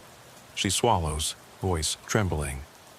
I heard footsteps in the hall, a man's voice whispering my name. Her gaze darts past us into the dark interior. He left this. She holds out a scrap of paper. On it, in spidery handwriting, "Thank you for coming back." My chest tightens. That phrase, his whisper in the warehouse, his murmur under the garage's rafters. He's taunting us, leaving breadcrumbs. I fold the note into an evidence bag without comment. Salazar shines his light inside. The living room is neat. Couch, coffee table, family photos. Not a footprint, not a sign of forced entry beyond the broken jamb on the door. I move in, boots soft on carpet. Every fiber seems to bristle with expectation. I sweep the flashlight over the walls. Wallpaper peeling in one corner, revealing plaster scratched with thin gouges. Too fine to be animals, too random for wiring work. I crouch, trace them with a gloved finger. They lead toward the hallway. "Sal," I murmur. He joins me. We exchange a look, clear the rest. He nods. Quiet as ghosts, we slip down the corridor. The woman's heel lies near the bathroom. Same broken stiletto from Maple Street. I bag it. My heart hammers. Same suspect, same M.O. He's recreating scenes, shuffling us through his ritual. Every silent alarm, every scream that goes unanswered, his footprint in each tableau. At the end of the hall, a door stands closed. The woman's bedroom. I push it open with my shoulder. The beam cuts across rumpled sheets. A toppled nightstand, a lamp shattered on the floor. Glass glitters like malevolent stars. I step over it, scanning. No one here now, only the echo of panic. Then, a soft thump from the closet. My pulse spikes. I draw my pistol and click on my flashlight, aiming at the closet door. Salazar sweeps in behind me. I count 1, 2, 3 seconds, then kick. The door crashes inward, empty. But the back wall is scored with scratches, deep, frantic, as if someone clawed at it to escape. I crouch and shine the light through the gap behind the hanging clothes. A narrow void, just big enough to crawl through. I glance at Salazar. He nods. I slip inside, heart lodged in my throat. The beam illuminates a small crawl space. Dusty, claustrophobic. Footprints in the dust lead out through a vent. I follow, dragging my jacket sleeve along the floor. The vent grill is loose, pried from the inside. I slip through and drop into the attic. Boards creak underfoot. Insulation chills my ankles. The roof rafters loom like ribs overhead. I sweep the beam and catch movement. At the far end, a figure hunched, rocking. Camo jacket, muddy boots. The same hollow-eyed man from the garage. He looks up, lips parting in a sad smile. "Officer Carter," he says, voice soft, distant. "You found me." My hand tightens on the pistol. "Why are you doing this?" He tilts his head, expression mournful. "I needed someone to follow, someone to witness." He pats the floor beside him. "Sit." I step closer, heart slamming. Salazar joins me at the attic entrance, rifle trained. The man doesn't resist. He stands slowly, dust falling from his jacket. "You see how the night moves," he whispers. "It's alive. It breathes. It remembers." I keep the beam on him. "You scared those people. You broke into their homes." He shakes his head. "I only opened doors they couldn't see. I showed them the darkness inside themselves." Salazar steps forward. "You're coming with us." He holds up a hand. "Before you take me, look." He points at the roof's peak. The moonlight slices through a gap in the shingles. Beyond, the town sleeps, but in that sliver of sky, I see clouds racing, shadows shifting faster than wind should allow. My skin pricks. He smiles. "They're waiting." I step back, uneasy. "We're leaving." He shrugs. "Fine, but the darkness stays." We cuff him and lead him down. Each step feels heavier, as if the house itself mourns his departure. The woman watches from the doorway, tears tracking down her cheeks. I avoid her eyes, can't offer comfort when I feel hollow too. Outside, the K9 unit arrives. The dog sniffs the suspect, then looks at me, head tilt. It barks once, soft, an acknowledgement. We load him into the cruiser. I bag the attic dust sample, the closet vent grill, the broken heel. Evidence for the file. But I know the real evidence is the hollow look in his eyes, the invitation to keep chasing ghosts.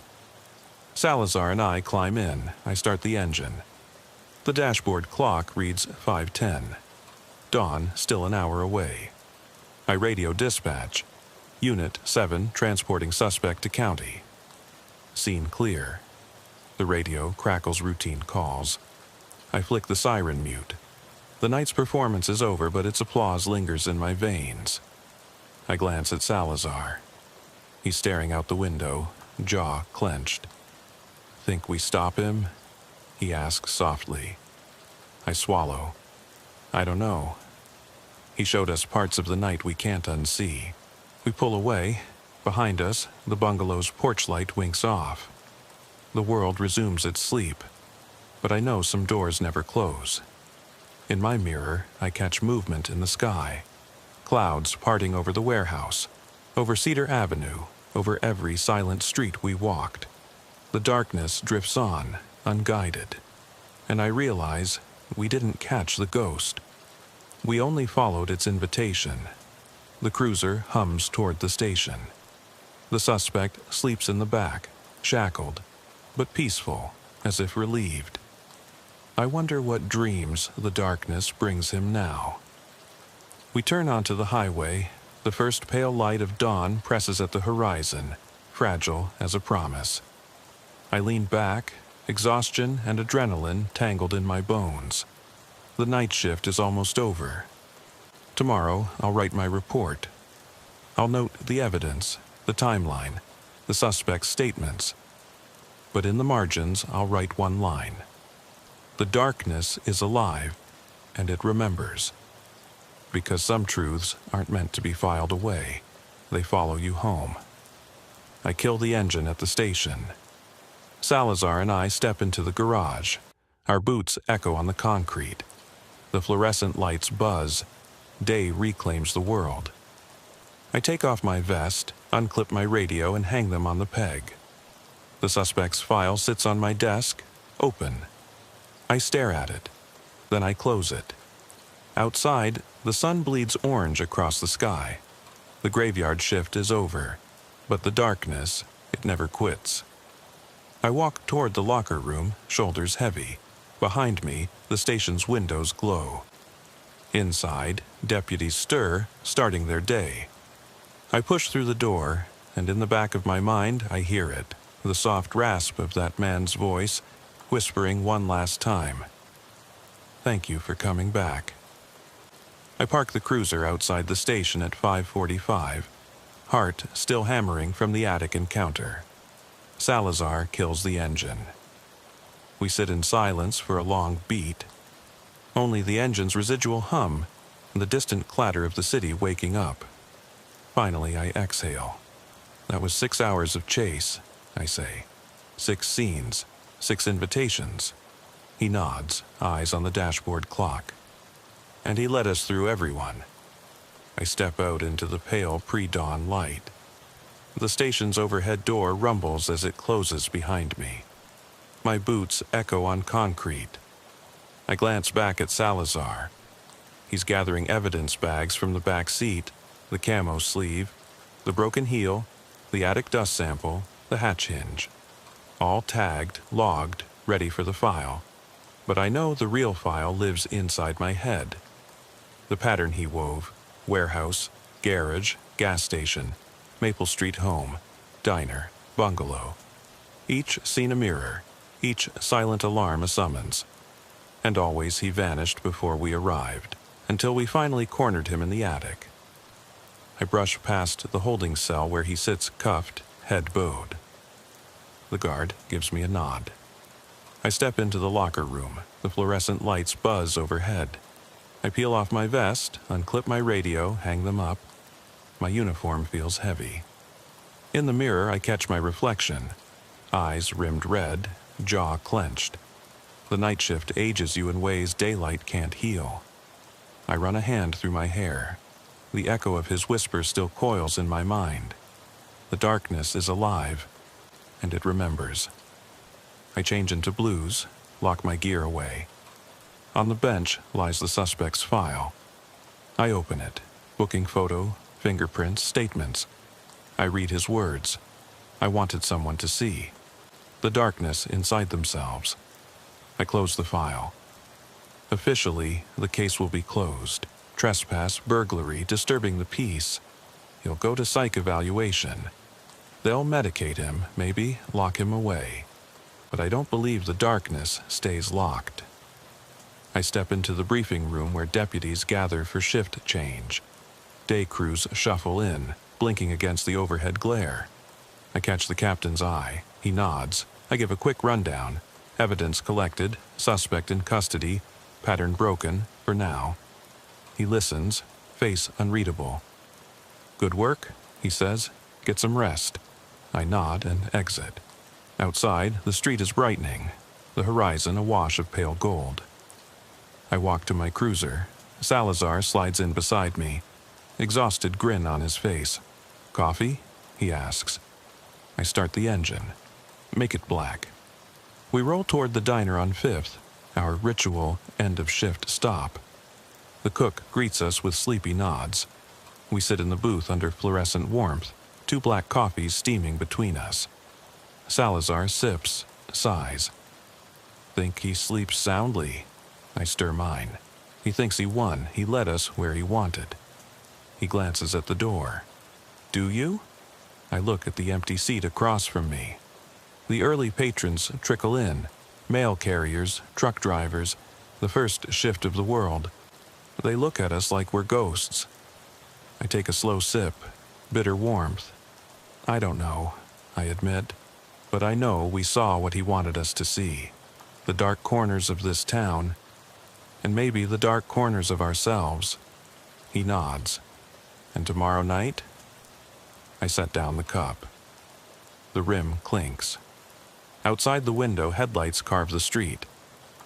Tomorrow night, I say, voice low, we go back out.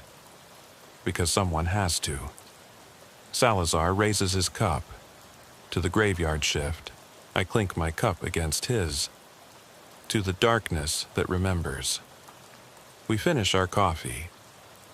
The diner's bell chimes as we push out into the morning. The world is waking. We head back to the station to file our final reports. But in my pocket is that scrap of paper from Cedar Avenue. Thank you for coming back. I fold it carefully and slide it into my notebook. Some things don't belong in evidence lockers. They belong in reminders. I glance at the rearview mirror. The suspect's cruiser sits empty now. He's been moved to intake. The seatbelt hangs slack. For a moment, I expect to see him there, watching me with hollow eyes. But the seat is empty, only the dawn fills the glass. I start the cruiser and pull onto the street. The station fades behind me. Ahead, the boulevard stretches, dappled in morning light. And somewhere beyond, the next silent alarm will trip. The next call will come. The darkness will stir and wait, because it remembers. And so do we. I kill the engine and sit for a long moment in the hush that follows. The cruiser's idling lights throwing pale rectangles onto the cracked asphalt. My breath fogs the window as I lean forward, elbows on the steering wheel, listening to the radio's quiet static.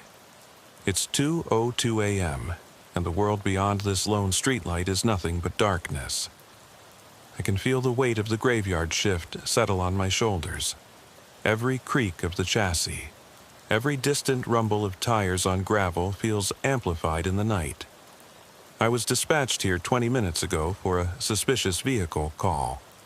A neighbor reported an unmarked sedan parked halfway onto the curb outside an abandoned strip mall.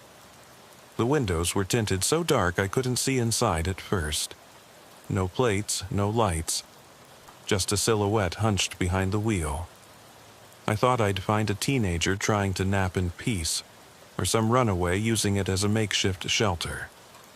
Instead, I found that silence can be heavier than any sound. I step out into the chill. The air tastes of oil and distant rain. Storms passed through hours ago, but the puddles cling to the potholes like tarnished mirrors. My boots crunch on the scattered gravel. I'd taken this same walk a dozen times on this beat, but tonight every shard of broken glass, every jagged edge of concrete feels freshly sinister.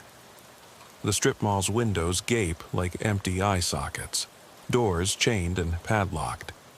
A faded sign swings in the slight breeze, squeaking a hollow warning. No trespassing. I circle the sedan, hand on my service pistol. No movement. The tint is so dark that the interior is pure shadow. But then I catch something. A thin plume of vapor drifting from the passenger side mirror, like breath in the cold. My pulse jumps. I crouch, press my flashlight against the glass. The beam shards across the interior.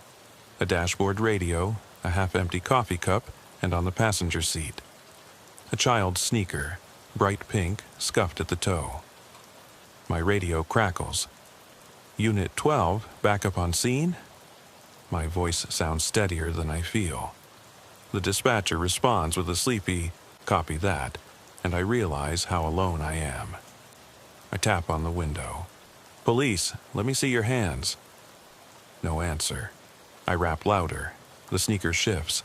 My heart hammers. I pry the door handle. It's unlocked. The door swings open with a groan. Inside, the scent of perfume and oil mingles with something sour. Fear, maybe, or sweat. I shine the light across the back seat. Empty. Then I spot the floorboard. Muddy footprint. Small, like a child's. They lead away from the seat and vanish under a dark blanket of debris on the passenger floor. I step back out, radio pressed to my ear. I found signs someone was here. Footprints, a sneaker. ETA 2 minutes, comes the reply. I wish they were already here. I sweep the light toward the mall entrance. In the reflection of the shattered glass, I think I see movement. Just a flicker, a figure ducking behind a column. I grip my flashlight tighter, chest constricting. I advance toward the entrance, every muscle coiled. The neon exit sign buzzes overhead, casting sickly green light. The air inside is colder, thick with dust motes that drift like lazy ghosts. My footsteps echo. I call out, "Police! Anyone in here?" My voice sounds absurdly loud. The mall answers with silence. Then the distant click of heels on tile. I freeze. The sound comes again, rhythmic, deliberate, moving deeper into the darkness. I follow, beam cutting through black. Stores long shuttered. Mannequins with blank faces stare as I pass. In one window, the reflection of my own face startles me. Pale, drawn, eyes wide. I swallow. The footsteps stop. I step into a corridor. At the far end, a door cracked open, light spilling from beneath. I approach. The door leads to a back office. Old desks, filing cabinets rusted at the edges. On one desk, scribbled in dust, "Help me." Letters uneven, frantic. Beneath, muddy handprints mar the wood. My gut twists. I lift my eyes to the ceiling, where a single fluorescent tube flickers, buzzing like a hornet. Then it dies, and the room plunges into darkness. I fumble for my radio. I need lights. Power's out in the building. "Working it," the dispatcher replies. The overhead emergency lights kick in, dim and orange, revealing the room in harsh relief. The help me is gone, wiped clean. My heart thuds. I turn slowly. Behind me, the door is shut. No footprints lead away. It's spotless, as if no one was ever here. My breathing accelerates. I check the hallway, no sign of the exit door I just came through. The corridor stretches, unbroken, rows of storefronts on either side. I'm certain I walked straight. Now I'm disoriented. This place feels like a labyrinth. I tap my flashlight twice against my palm. I can do this. I'm a cop. I find doors. I find answers. I step forward. Every step echoes. Then I hear it, soft sobbing like a child's from somewhere ahead. My radio crackles with static. The sobbing stops. I sweep the beam left and right. Nothing. Then, in the beam's periphery, a flash of pink, the same shade as the sneaker. I lunge toward it, but the light hits empty air. Behind me, the door I entered is gone, just a solid wall. Panic spikes. My pulse pounds in my ears. I whip around. The sobbing resumes just behind the wall, low and sorrowful. It drifts through the concrete, impossible. I press my palm to the wall. It's cold, damp. I can hear muffled breathing. I draw my pistol. "Come out with your hands up." My voice cracks. No answer. The sobbing grows fainter, then stops. Silence crushes me anew. I back away, every instinct screaming to run. But I need to know who's here. I take a tentative step forward, and the wall dissolves into a corridor I haven't seen before. I hesitate at the threshold. The corridor is narrower, ceiling lower, smell of mildew thick. At the far end, a faint glow, like moonlight through bars. I slip inside. The door slams shut behind me. I spin, flashlight beam dancing wildly, pistol raised. The sobbing echoes once more, then a whisper, "Help me." My throat goes dry. I step toward the light. The corridor ends at a service gate. Chain-link fence padlocked. Beyond it, I see the sedan silhouette under the streetlight. Relief and dread wash through me. I'm so close. I test the fence, sturdy. I reach for my radio. It dies, no signal. I jam the button. Nothing. I glance back. The corridor has stretched. The fence is farther than before. My reflection in the mesh looks gaunt, frightened. I yank on the gate. It won't budge. Behind me, the whisper comes again, urgent. "Please." I spin, heart in my throat. The corridor's empty, yet I know something is there. I step back to the fence, and the mesh ripples, as if something brushed against it from the other side. My flashlight flickers, then goes out. Darkness. Silence. Except for my own ragged breathing. I fumble for the light switch on my belt. The glow returns. Footprints, small, muddy, led away from the fence back into the corridor. I swallow and step forward, each footfall sounding like a gunshot in the void. As I follow, I realize I haven't heard the radio in minutes. No backup is coming until I exit. Whatever's here, it's playing by its own rules, and I'm trapped inside its maze.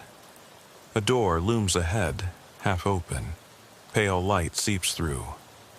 I push it and find myself back at the cruiser, engine still idling, world exactly as I left it. The sneaker lies on the hood, and the mall behind me is nothing but boarded storefronts. No corridor, no fence, no whisper. I lean on the horn. The echo rolls across the empty asphalt. There's no answer. My radio crackles once, static, and then silence. I know I should call this in. I know I should get backup. But part of me wonders if I want to know what's really out there, waiting. I slide from the driver's seat, every muscle trembling as I plant my feet on the asphalt. The sneaker on the hood gleams unnaturally in the pale beam of the streetlight. Its laces untied, mud dried into the fabric. I hesitate, hand hovering over the door handle, mind reeling from the impossible loop I just walked through. The strip mall behind me is silent, lifeless, as though the world never shifted beneath my boots. But I know it did. My backup is still 10 minutes out. I can't stay here, not with whatever toyed with me in that corridor. I snatch the sneaker, tuck it into my jacket, and circle the cruiser. The passenger door swings open without complaint. I climb in, slam the door, and lock it. I need to think. The engine hums. I glance at the clock. 2:27 a.m. 7 minutes have passed since I first stepped onto this lot. In my gut, it feels like hours.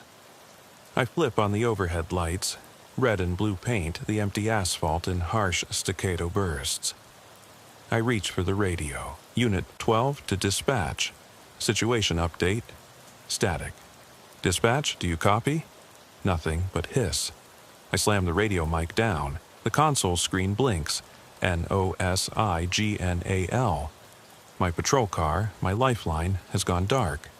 Heart pounding, I pop the trunk.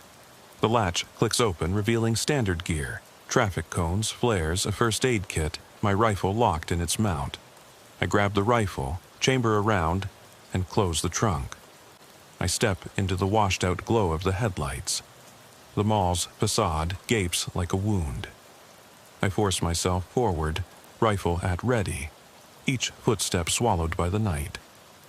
The front doors are still chained, but the padlock dangles open. I didn't leave it that way.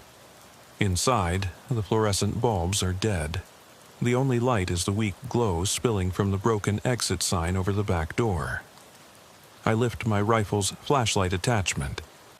The beam cuts a swath through the gloom, illuminating floating dust motes like tiny specters. I move down the main corridor. Every storefront is shuttered, glass splintered. The air is stale, every breath tasting of rust and rot. I follow the same path I took before, or at least I think it's the same. The corridor splits ahead. To the left, the tile is cracked, debris piled high. To the right, the floor is cleaner, footprints fresh in the grime. I choose right, tracking the prints. They lead to the office door, only now the dust message is different. Scrawled in hurried strokes, "Don't trust the light." Underneath, a child-sized handprint, smeared and dark. My pulse ratchets higher. I press my palm to the wood.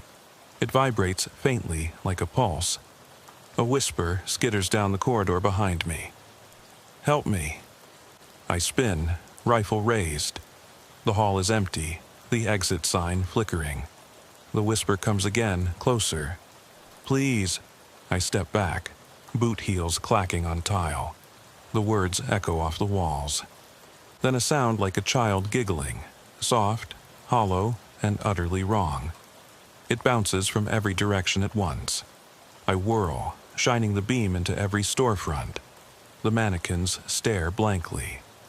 Then, in one window, I glimpse movement. A small shape darting out of sight. I break into a run, rifle held tight. The corridor stretches impossibly long before me.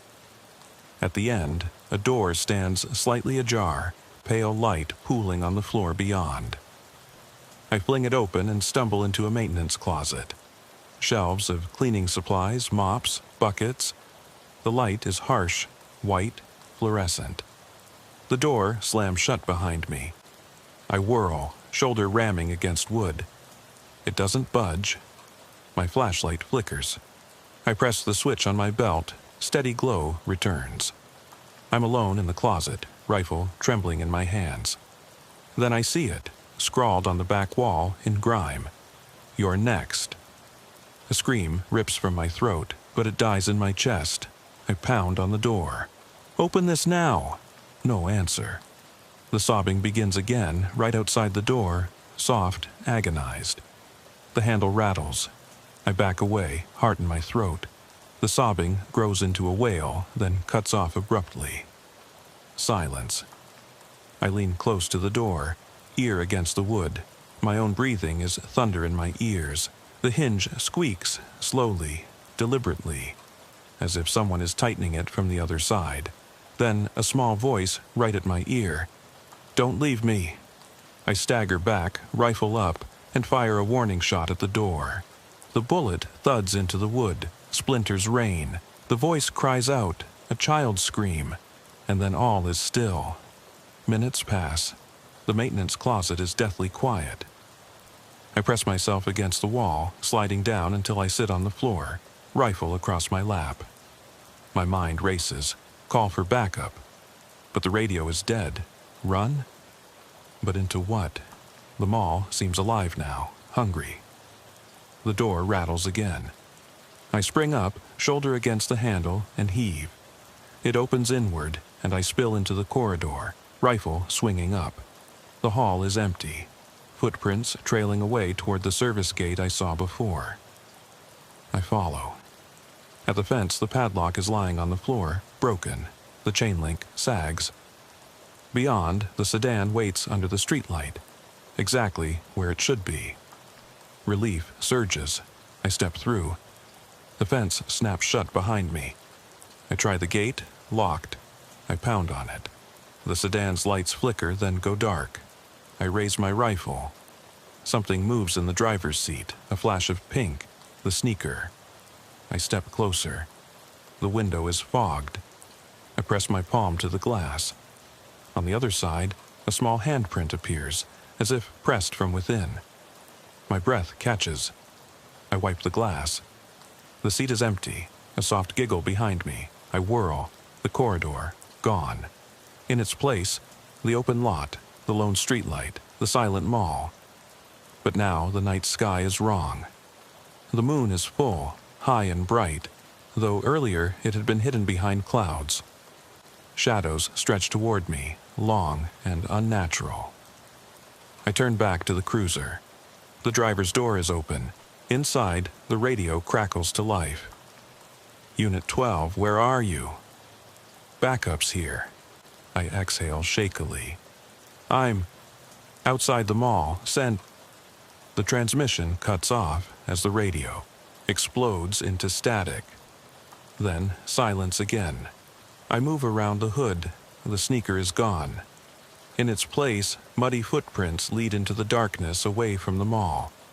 My training screams to pursue, but something deeper holds me back. The footprints vanish at the edge of the light, swallowed by black. I raise my rifle, heart hammering, mind screaming. I take a step forward, and the world tilts. The streetlight flickers out. Darkness. And then a whisper in my ear, "You came back." I spin. No one. I sprint to the cruiser, slam inside, lock the doors. The engine roars to life.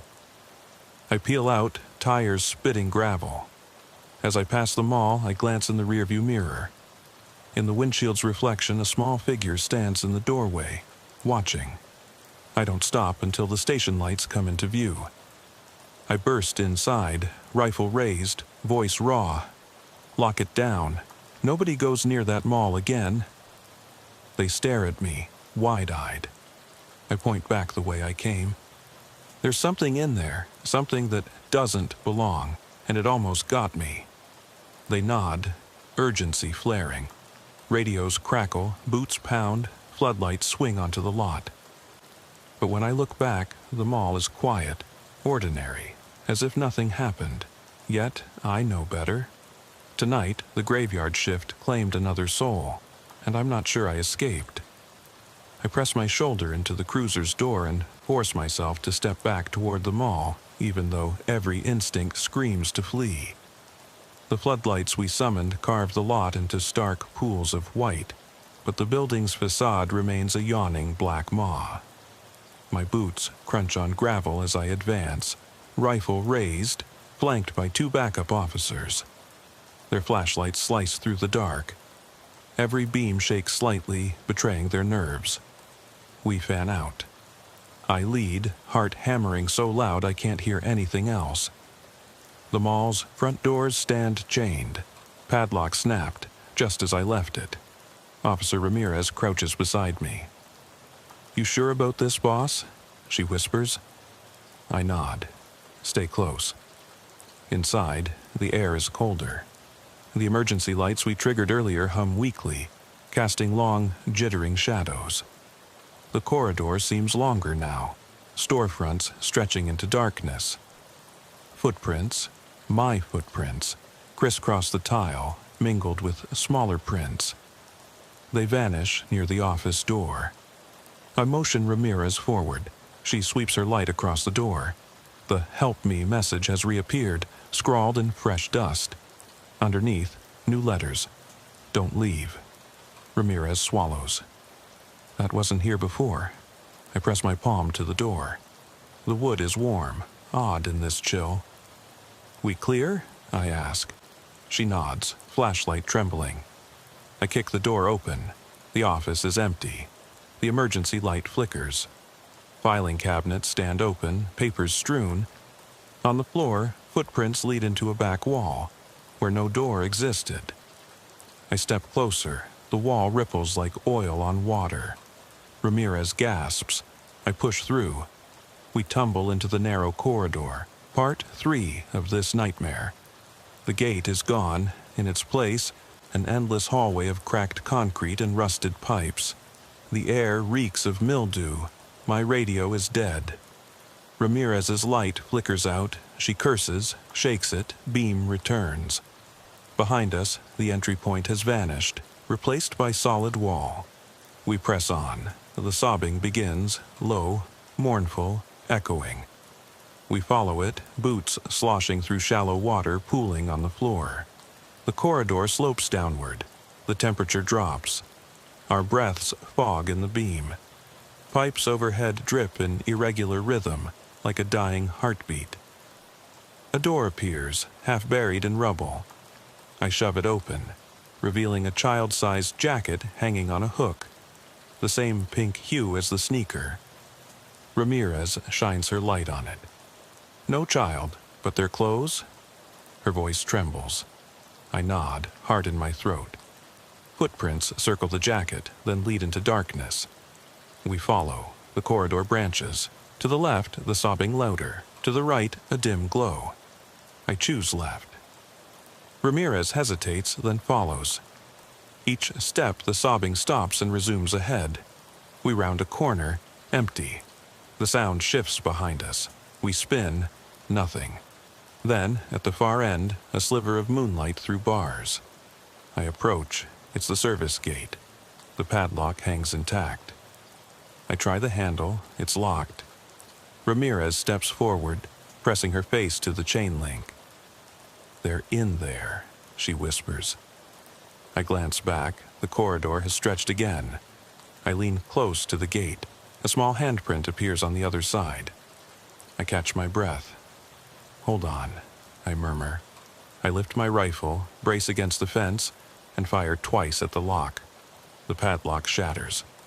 We slip through. Beyond is the lot, but wrong. The cruiser sits overturned, lights smashed. The mall facade is charred, windows dark. The streetlight above is bent, flickering. Ramirez stumbles back. It's changed. I step forward. The lot's surface is cracked, weeds sprouting. The air hums with static. I raise my rifle, every instinct taut. Then I see it.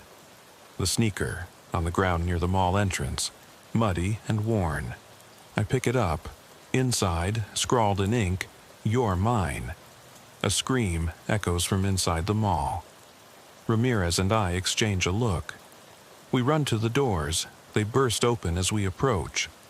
Inside, the corridor is alight with emergency lamps, blood-red glow. Footprints lead away into the gloom. Ramirez's radio crackles, backup calling, but their voices are distant, warped.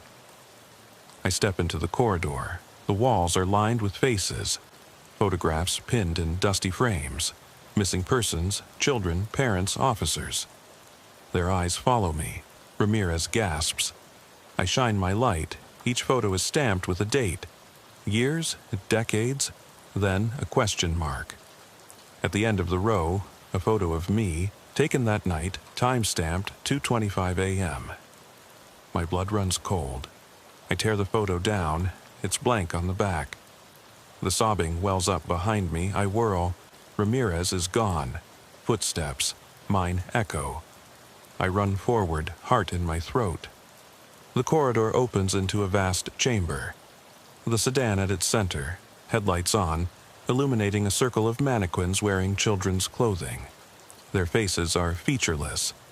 In the driver's seat sits a small figure, head bowed. I step closer. "Hey," my voice cracks. The figure looks up. Empty eye sockets, mouth stretched in silent scream. The sneaker sits on the seat next to it. I lift my rifle, but can't shoot. The figure stands, tilting its head. The mannequins sway inward, surrounding me. The sobbing crescendos. I close my eyes, squeeze the trigger, but the rifle clicks empty. When I open my eyes, I'm outside again. Dawn light seeps over the horizon. The mall is silent, untouched. Ramirez's cruiser idles at the edge. She sits behind the wheel, staring at me. I hold up the sneaker. She shakes her head. No one else came through. I swallow. We need to leave now. As we drive away, I glance in the rearview mirror. The mall stands bathed in sunrise. Ordinary, benign. But I know the truth. Beneath its surface lies a shifting labyrinth, hungry and patient, claiming those who wander its halls. And I still carry its token, a child's sneaker, proof that the graveyard shift never truly ends. I don't remember climbing out of the cruiser, but I'm standing in the lot again, rifle slack in my hands, dawn's pale light washing the asphalt in gray. Ramirez sits inside her car, door open, staring at the mall as if she expects it to leap to life. I tuck the sneaker into my pocket, its muddy fabric cold against my palm. Behind me, the mall's front door is grown open. The chains lie shattered on the ground. I exchange a look with Ramirez. She nods once and we step forward together. Inside, the emergency lights have snapped back to normal white. The corridor is clean. No debris, no footprints, no photographs on the walls. It's as if nothing happened, but my senses scream otherwise. We move cautiously.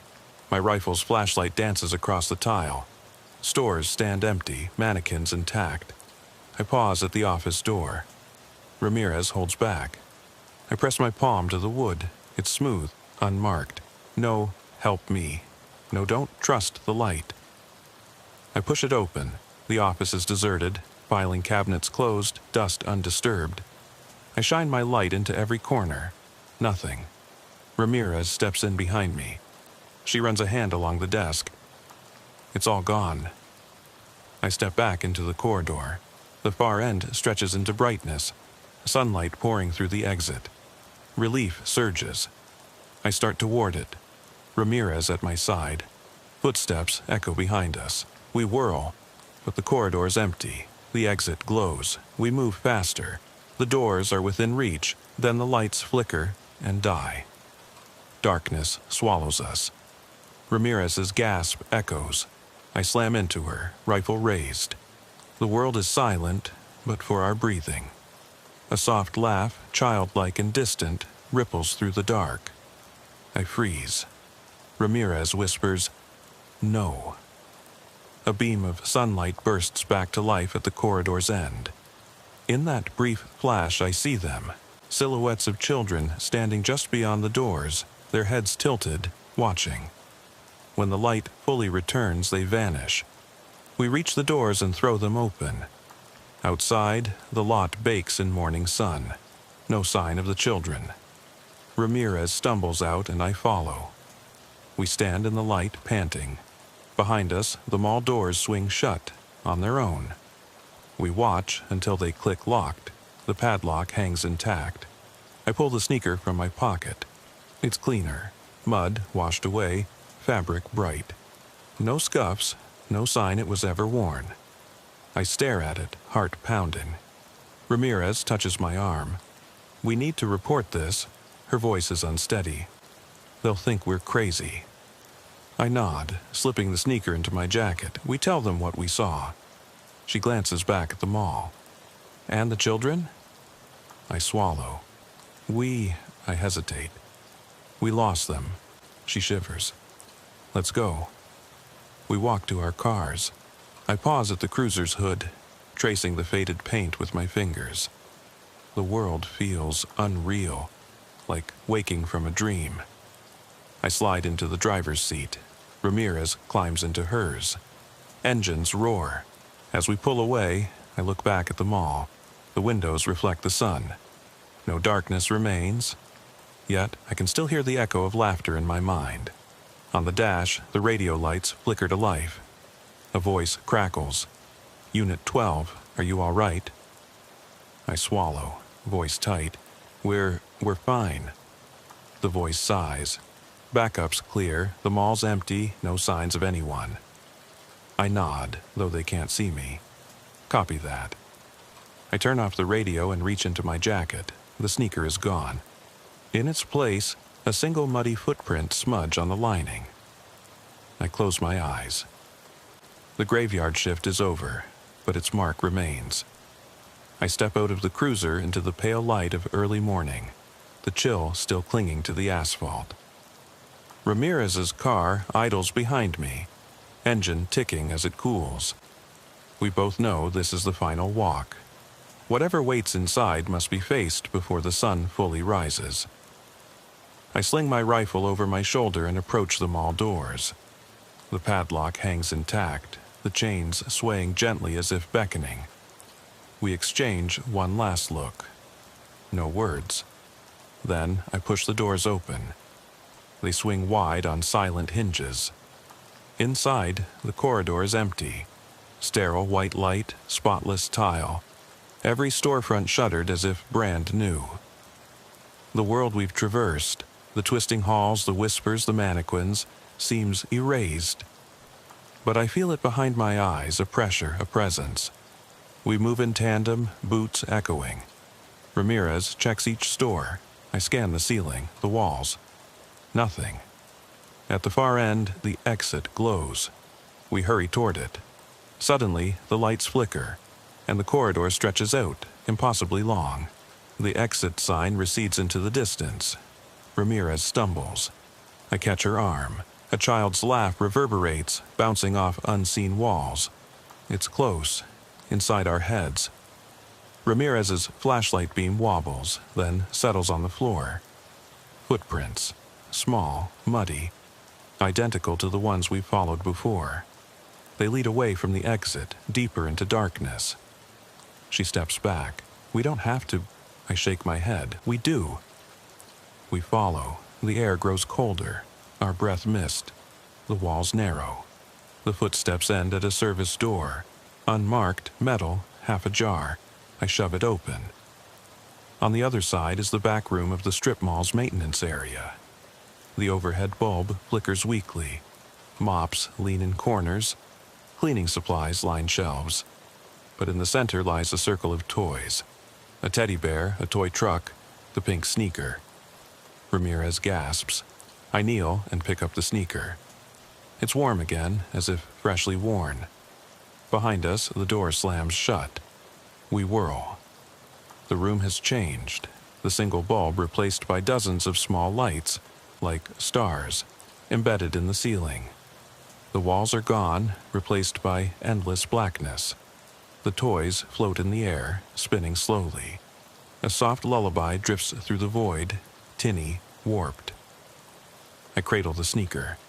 The lullaby's notes twist into words. Stay, play. Ramirez grips my arm. We need to leave, now. I stand, rifle raised, but there is nothing to shoot. The toys drift away, forming a path into the black. The sneaker pulses in my hand, a heartbeat.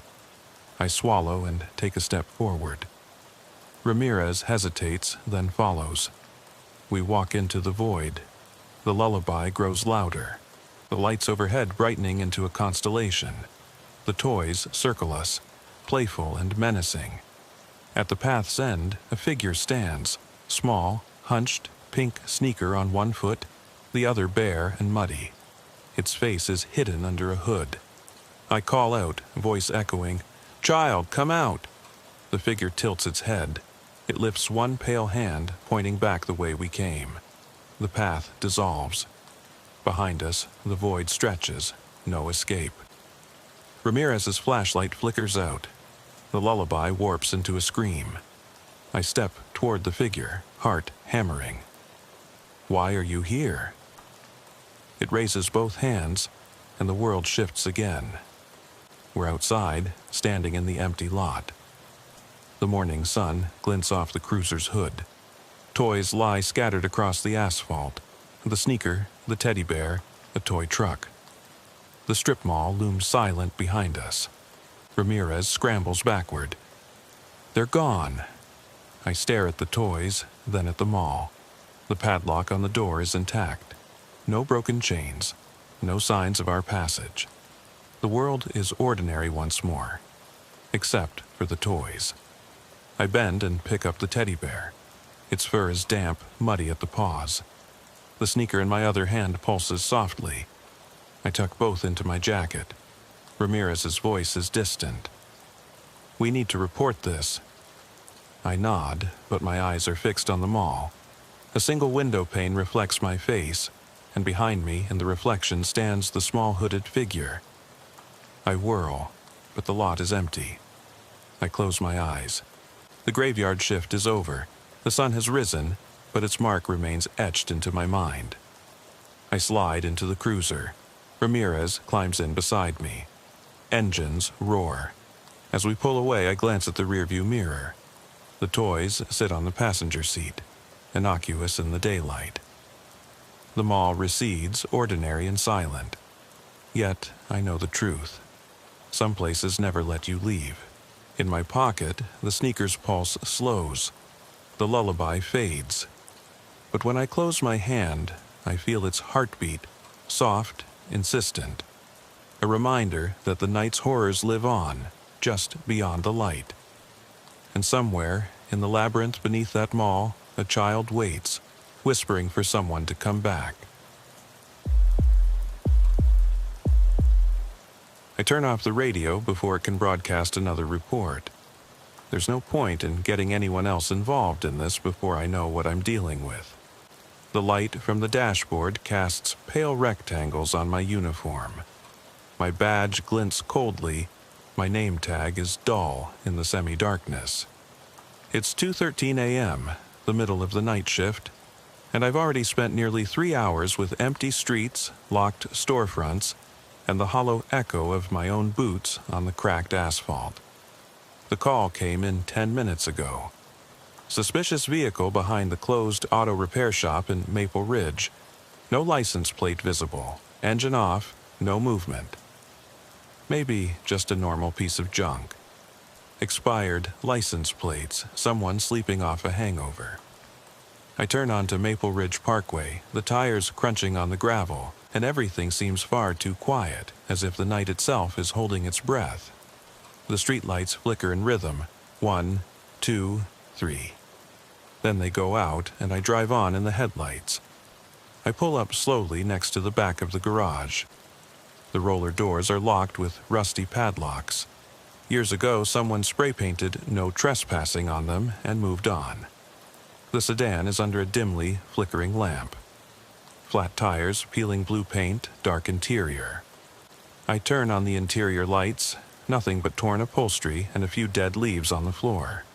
No keys in the ignition, no signs of life. I get out, the door squeaking in protest, and the cold air hits my face. The November chill carries the faint smell of oil and mold. The beam of my flashlight pierces the darkness and illuminates the rear window. Fingerprints stretch across the glass, fresh. I crouch down and run a gloved finger over a smudge, sandy, damp. Someone has been leaning against it recently. My heart beats faster. I shine the beam of light across the parking lot. Shadows gather in the corners, and behind the chain-link fence the trees stand like silent guardians. I report in, Unit 12 on site. Suspicious vehicle secured. Wait. I see fresh tracks on the bumper. Possible unauthorized entry. Headquarters confirms. Reinforcements will be there in 5 minutes. Enough time. I walk to the driver's door. It's unlocked. I hesitate. According to protocol, I'm supposed to secure the crime scene and wait for backup. But I've been on duty alone for hours, and I want answers. I open the door.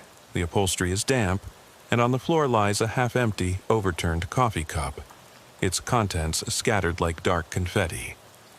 Gravel under the passenger seat. Small stones, fresh. I lean forward and breathe in. Stale smoke, damp fabric, something metallic that I can't identify. Then I see it. On the driver's sun visor, scrawled in shaky smudged letters, the words, "Not safe." My breath catches. I look at the lamp, which flickers and goes out, plunging me into complete darkness. I could swear that the air is getting heavier and pressing down on me. I turn off my flashlight and click on the light on my gun.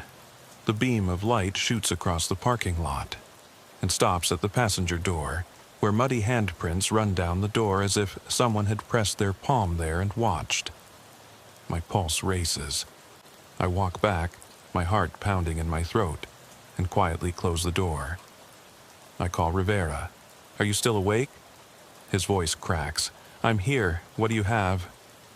I don't mention the writing. I just say, "Abandoned vehicle, no license plate, possible vandalism, code 2. He sighs with relief. I'm on my way. I lean against the hood with my arms crossed and listen to the hum of the engine and the distant rumble of highway traffic. Every day, normal. 2 minutes later, Rivera's patrol car pulls up. He parks precisely, turns off the engine, and gets out with a flashlight in his hand. He's been with the police for 6 years and remains calm even under pressure. He nods toward the sedan. "Looks clean," he says. "Should we tow it?" I point to the writing. He shines his flashlight on it. "My God," he crouches down. "Are you sure that wasn't there before?" "Fresh," I say. "I would have noticed." He stands up and rubs his gloved fingertips together. "All right, stay in the parking lot with your lights on. I'll check the license plate while we tow the car." He goes to his patrol car, radios dispatch, and arranges for a tow truck. I remain alert, watching for shadows and listening for the slightest sound. The silence feels wrong, too perfect. As we wait, I think about the stories. Police officers who find empty cars on lonely highways, locked from the inside, with warm engines and no sign of the driver. Children who challenge each other to break into abandoned buildings, only to flee in fear. But this is just another rust bucket, right? I glance at the camera mounted on my dashboard. It records everything, useful for the courts, useful for the ghosts I've created for myself. I tap the lens. If anything happens, it will see it. The tow truck arrives, a large truck with flashing yellow lights. The driver, a wiry guy named Jenkins, jumps out, a cigarette dangling between his lips. He hooks the front wheels of the sedan. When he activates the winch, the trunk pops open on its own, slowly, reluctantly, like lungs exhaling. Jenkins curses and jumps back. Rivera and I shine our headlights on the trunk. It's empty, but the locking mechanism really shouldn't have opened under tension. I feel a tingling sensation in the back of my neck. I step closer. The inside of the trunk is scratched, long drag marks in the dust, as if something heavy had been pulled out. I close it. "Keep it closed," I say to Jenkins. He nods, uneasy. He pulls the car onto the loading area and gets into the driver's cab. As he drives off, I see the silhouette of the sedan disappear into the night. Rivera pats me on the shoulder. "Everything okay?" I swallow. "Yeah, just the night shift." He nods understandingly. We get back into the patrol car. I try to radio headquarters, but the moment I press the button, the static on the line turns into a soft whisper. So soft that I almost don't hear it. "Head back." I freeze, my finger on the microphone. Rivera sees it. "What?" I laugh it off. "Nothing." I press the talk button. "Unit 12, proceeding to the next call." My voice sounds hollow. We drive on. The street ahead is empty, the shop fronts are dark, the windows reflecting our headlights like watchful eyes. We pass a closed supermarket whose neon sign flashes "out of gas" in flickering red. Inside, the shelves are empty. I imagine someone watching us, breathing. Rivera nudges me. "Want to grab a coffee at Charlie's on 5th? Normally, I'd welcome the caffeine, but tonight I want to go home. "Later," I say. "Let's finish our shift." He respects that. 15 minutes later, we reach the alley behind the police station, our last stop before we have to report back. I turn off the patrol car's headlights. There's nothing in the alley but dumpsters and graffiti, tags upon tags, their colors faded in the moonlight. I get out, the padlock on my belt rattling. Rivera follows me. I walk to the other end of the alley and kick a dented dumpster. My breath comes in gasps. Then I see it. Muddy footprints leading under the dumpster and into the shadows behind the chain-link fence that borders the property. The fence gate is ajar. Someone slipped through. Footprints from heavy boots, size 46, heading north. Away from the station. Away from safety. I reported over the radio. Unit 12. Possible trespassing behind the guardhouse. Footprints heading north. Control center. Roger. Forensics on their way. Rivera and I go behind the fence, our flashlights tracing arcs through the darkness. The footprints disappear at the edge of the asphalt and merge into cracked concrete overgrown with weeds. No further traces. No dropped items, no scraps of fabric. Just footprints. I crouch down and examine the pattern, military style. My stomach tightens. Why military boots? There's no military base here. Rivera shines his flashlight on the fence. Do you think it has something to do with the sedan? I nod slowly. Someone's watching us, testing the boundaries. He frowns. Should we call it off? I think about it. Protocol requires us to secure the area and wait, but I want to follow the trail. I want to know who's out there. Let's walk 5 minutes, then we'll check in. He hesitates, then joins me. We step off the asphalt onto the tall grass. The beam of light falls on an overturned stop sign. I hear a soft click, metal on metal. I turn around. Rivera's light shines over the fence. The gate has slammed shut behind us. The bolt is loose. We're in a cage. I strain my ears to hear something outside the compound. Wind or footsteps? My radio is silent, dead. I tap the handheld device, no response. The hum of the station's neon sign grows fainter. Rivera grabs my arm. We're cut off. I force myself to stay calm. Stay close to me. We walk toward the footprints. They lead to a dilapidated side entrance. The door is open. Flakes of rust fall from the beam of light. I push it open. The hinges squeak. It's even darker inside than outside. My breath catches in my throat. The air smells of decay and machine oil. I slip inside, Rivera close behind me. Our flashlights shine on a desk strewn with papers and an overturned chair. Scribbled on the desk in the same dirty handwriting are the words, "Trust no one." Rivera turns pale. "Holy," he begins, but then stops himself. I take a photo with my cell phone and mark it. Evidence. But my hand is shaking. A faint noise echoes deeper into the building. We rush to the source of the sound. The hallway is empty. Doors on both sides, heavy breathing coming from the walls. I continue on. Rivera shines his flashlight on a door marked "Employees Only." The handle turns slowly and squeaks. I draw my gun. "Police, come out." Silence. The door swings open, revealing a staircase. Darkness. My light falls on something on the top step. A single muddy boot print, just like the ones outside. I swallow. Rivera's breath catches. We look at each other. Protocol. Call for backup. Get out of here. But the stairwell seems to beckoning us. I look at my watch. 3:02 a.m. The shift ends in 58 minutes. If we stay, there's real danger. If we leave, someone will get away. I step onto the first step. The wood creaks. Rivera follows me. The beam of light below us falls on a spot on the wall, a handprint that runs down like a wound.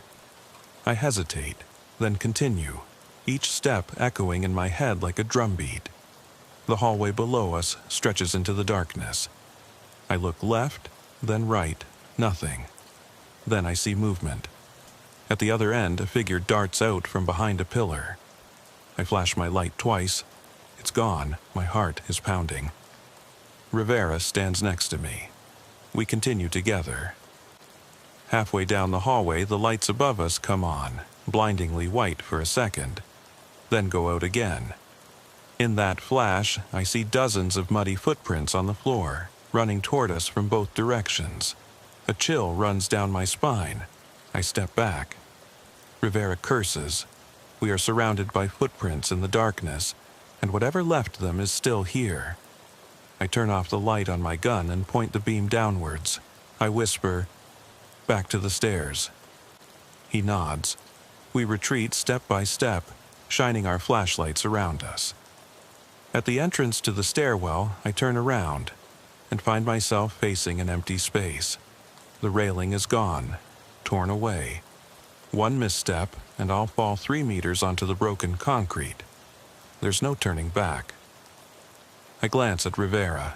Let's keep going. He nods, his voice tense. Go ahead. We step into the deeper darkness, every step echoing, every breath loud. Above us, the distant hum of the station's neon light sounds like something from another world. My radio remains silent. Behind us, the stairwell wall yawns empty, denying us a retreat. Ahead of us, the corridor stretches into the darkness, and something moves just out of reach of the beam of light. I swallow and keep going. My hand stays on my weapon. Every instinct screams at me to run away, but I need to know who is watching us. I need to know why the night has turned against us, and if we'll ever get out of here. The beam of my flashlight dances across warped walls, trailing shadows that might be outlines. My heart is pounding. This must be what the night shift feels like. Alone, vulnerable, hunted. I glance at Rivera's silhouette beside me. Calm, determined, frightened. We look at each other. No words. Our footsteps carry us forward. The darkness breathes, and somewhere ahead of us something is waiting. I step into the dark corridor, all my senses on high alert. The beam of my flashlight trembles as it pierces the darkness, revealing peeling paint and exposed pipes on the walls. The air is stuffy, stale, and smells faintly metallic, like old blood or long-abandoned machinery. My boots echo on the cracked linoleum floor. Rivera's footsteps follow mine, quieter but just as determined. We are ghosts wandering through someone else's nightmare. We turn a corner, and the beam of light falls on a half-open door. A faint, flickering, yellowish light shines through. I signal to Rivera to stay back. With my hand on my holster, I push the door open with my flashlight. It swings inward with a creak. Behind it is a small break room. Overturned chairs, a broken coffee machine, foam cups scattered on a laminated table. The light comes from a single light bulb dangling from a chain, bathing the room in flickering pulses of light and shadow. The smell here is even worse. Sour, acrid, like chemicals mixed with decay. I look around the room. There is nothing living to be seen, but on the table, written in the same dirty handwriting, are the words, "You came." The letters are smudged, the edges blurred, as if written by trembling hands. My heart is pounding. Rivera steps next to me and says in a low voice, "They knew we were coming." I nod and swallow. This is personal. I take a photo. Forensics will have a field day. But there's no time for paperwork. I shine my flashlight on the back wall, where an access panel is open and cables are exposed. Footprints lead into a narrow maintenance tunnel below. The tunnel slopes downward, and the light from above disappears. I glance at Rivera. He exhales slowly. "After you." I gather all my courage. This is no normal assignment, but I can't just walk away. I step into the tunnel. The concrete walls close in. The beam of my flashlight dances on damp surfaces. Water drips somewhere ahead of me. Each drop echoes like a gunshot. The tunnel floor is slippery. My boots slide on puddles. I follow the footprints, military prints, deep tracks. They lead slightly downhill. Rivera's light joins mine, creating two cones of light that overlap in the darkness. After 15 meters, the tunnel opens into a larger room. My beam of light sweeps across it. Old, rusty filing cabinets, a workbench strewn with tools, gears, and cable reels. In the middle stands a single chair in front of an empty wall. A doll in a police uniform is tied to the chair, with a protective vest, badge, and a name tag that reads S. Rivera. The dummy's head is tilted forward, its arms hanging limply. My stomach churns. Rivera curses softly. That's me." I step closer. The badge on the dummy is made of real metal and has a dull sheen. The name tag belongs to Rivera.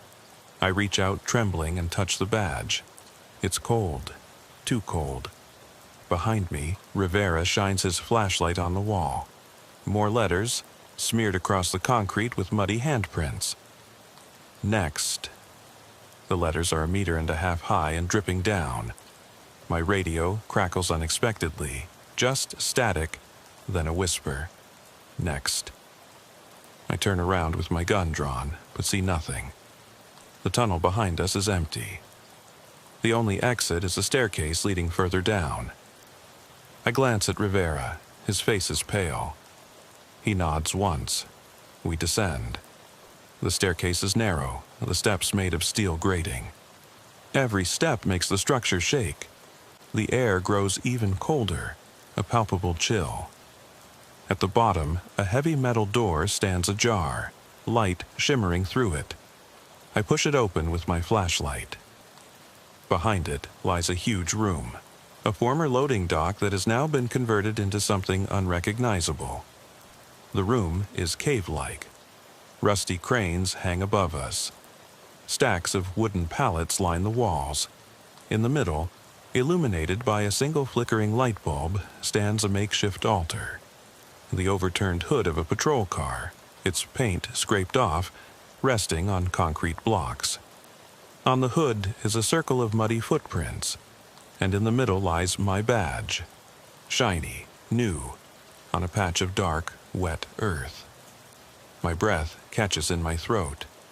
They have taken something that belongs to me and desecrated it. Rivera's light casts silhouettes on the walls.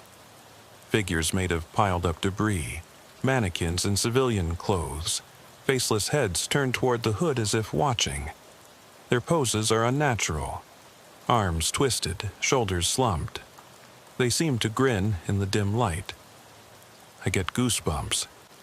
My heart pounding, I step toward the hood. The badge is mine. It's proof of my identity, my authority. I carefully lift it up by the edge. The earth beneath it is damp and fresh. I wipe it on my sleeve. As I straighten up, the light bulb above me flickers violently and then goes out. The room is plunged into darkness. Only my flashlight and Rivera's are still shining, two trembling points in a sea of black. A distant clang echoes, metal on metal, somewhere to our left. Rivera jumps up. "What was that?" I whisper tensely. The tunnel behind us is swallowed by darkness. In front of us, the exit door is closed, with a faint light visible behind it. I walk toward it, Rivera close behind me. Every step feels like I'm wading through water. Then, right in front of us, the light at the exit comes on at full brightness, blindingly white, and I see them. A row of figures standing between us and the door. Not mannequins, real people, their faces covered in mud and shadows, wearing different uniforms, some police, some civilians, some military. They stand completely still, their boots in muddy footprints that crisscross the floor. My pulse races. I hold the flashlight higher. The figures don't move. My radio crackles again. "You shouldn't be here." The voice is neither male nor female, flat, mechanical, echoing. Rivera swings his flashlight. The head of one of the figures turns slightly, as if noticing us. I swallow. "Who are you?" My voice echoes. No answer. I glance at Rivera. "Back to the stairs," I order. He hesitates and looks at the exit door behind the figures. I nod. "Now." We walk backwards, the flashlights pointed at the guards. The floor vibrates, a low rumbling, as if a machine were starting up in the distance. The figures remain motionless. When we reach the stairwell door, I slam it shut and lock it. The rumbling stops. Silence presses down on us. We lean against the door and breathe heavily. I look at my watch, 3:28 a.m. 32 minutes until the end of the shift. 32 minutes to find a way out. Rivera whispers, "We have to report this." I nod. I press the radio. Dead. I try my cell phone. No reception. The steel and concrete of the building have swallowed our means of communication. I slide down the door and sit on the bottom step.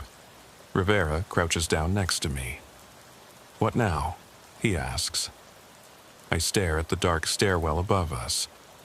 "We're going upstairs," I say. "We'll look for another exit." He nods, his determination visible in his eyes. We stand up, draw our weapons, and push the door open. The room behind it is silent. The figures in the hood are gone. The light bulb above us burns steadily. The tunnel back to the surface yawns silently before us. We step into the corridor. Footprints lead upward to a barred hatch in the ceiling. I lift the hatch. Fresh air and faint moonlight stream in. Freedom. I climb through. Rivera follows me. We emerge behind the police station near the alley where we found the tracks. The parking lot is empty. The lights of the patrol car are off. The hum of the neon lights at the police station is distant but clearly audible. I look at my cell phone. I have reception again. I radio headquarters. Units 12 and 13. Immediate pickup requested. Code 3. My voice is calm. Rivera exhales deeply. We get into the patrol car. As I start the engine, I glance in the rearview mirror. In the darkness behind the alley, I see a figure standing under a streetlight, muddy boots, unrecognizable face, watching us. I turn off the headlights. The figure steps back and disappears into the night. Rivera grabs my arm. "You saw that?" I nod. "Yes." I drive off, the tires squealing. With our hearts pounding, we race to the station. Later, in the safety of the station, we write the report. We mention the sedan, the fingerprints, the messages, the mannequin. They call it bizarre, but it goes into the file. Forensics secured fingerprints. Military pattern confirmed. The surveillance cameras show nothing entering or leaving the building. I kept my badge, Rivera, too. But something changed that night. The night shift is no longer just empty streets and quiet calls. It's the knowledge that someone, or something, is out there, watching, waiting, writing messages in mud and shadows. And they know our names. I press my back against the patrol car, my heart pounding so loudly I can feel it in my throat. Rivera's hand is on my shoulder, firm, reassuring, but even he looks shaken. Through the windshield, the alley behind the station glimmers in the pale glow of the neon police sign. The air smells of damp asphalt and old paper. Our headlights cast two cone-shaped beams of light into the darkness, but outside their reach, shadows writhe as if they were alive. "Stay alert," I whisper. Rivera nods and checks his magazine. We get out of the patrol car, our boots crunching on the gravel. The gate we came through has disappeared, locked tight, secured with a padlock from the other side. The fence stands intact, mocking us. I flinch. Footprints lead away from the gate, across the parking lot toward the dumpsters. Fresh, deep prints. Size 46 again, military boots. Whoever did this wanted us to follow them. We move in, a lockstep, flashlights held low. The dumpsters tower like monoliths. I shine my light under the first one. Empty. Under the second. Empty. Under the third. A piece of fabric catches my eye, caught in a rusty wheel. I crouch down, careful not to step in the mud. It's a torn piece of dark fabric, heavy canvas, like the leg of a uniform. I immediately put it in a plastic bag from my pocket. Rivera mutters, "Good eye." We continue on, the footprints leading past the dumpsters to a narrow driveway between the station and a dilapidated apartment building.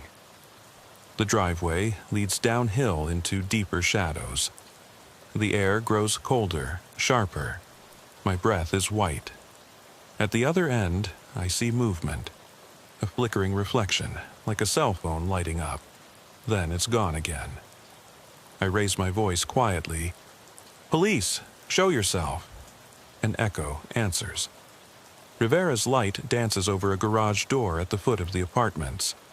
It is dented, the padlock broken.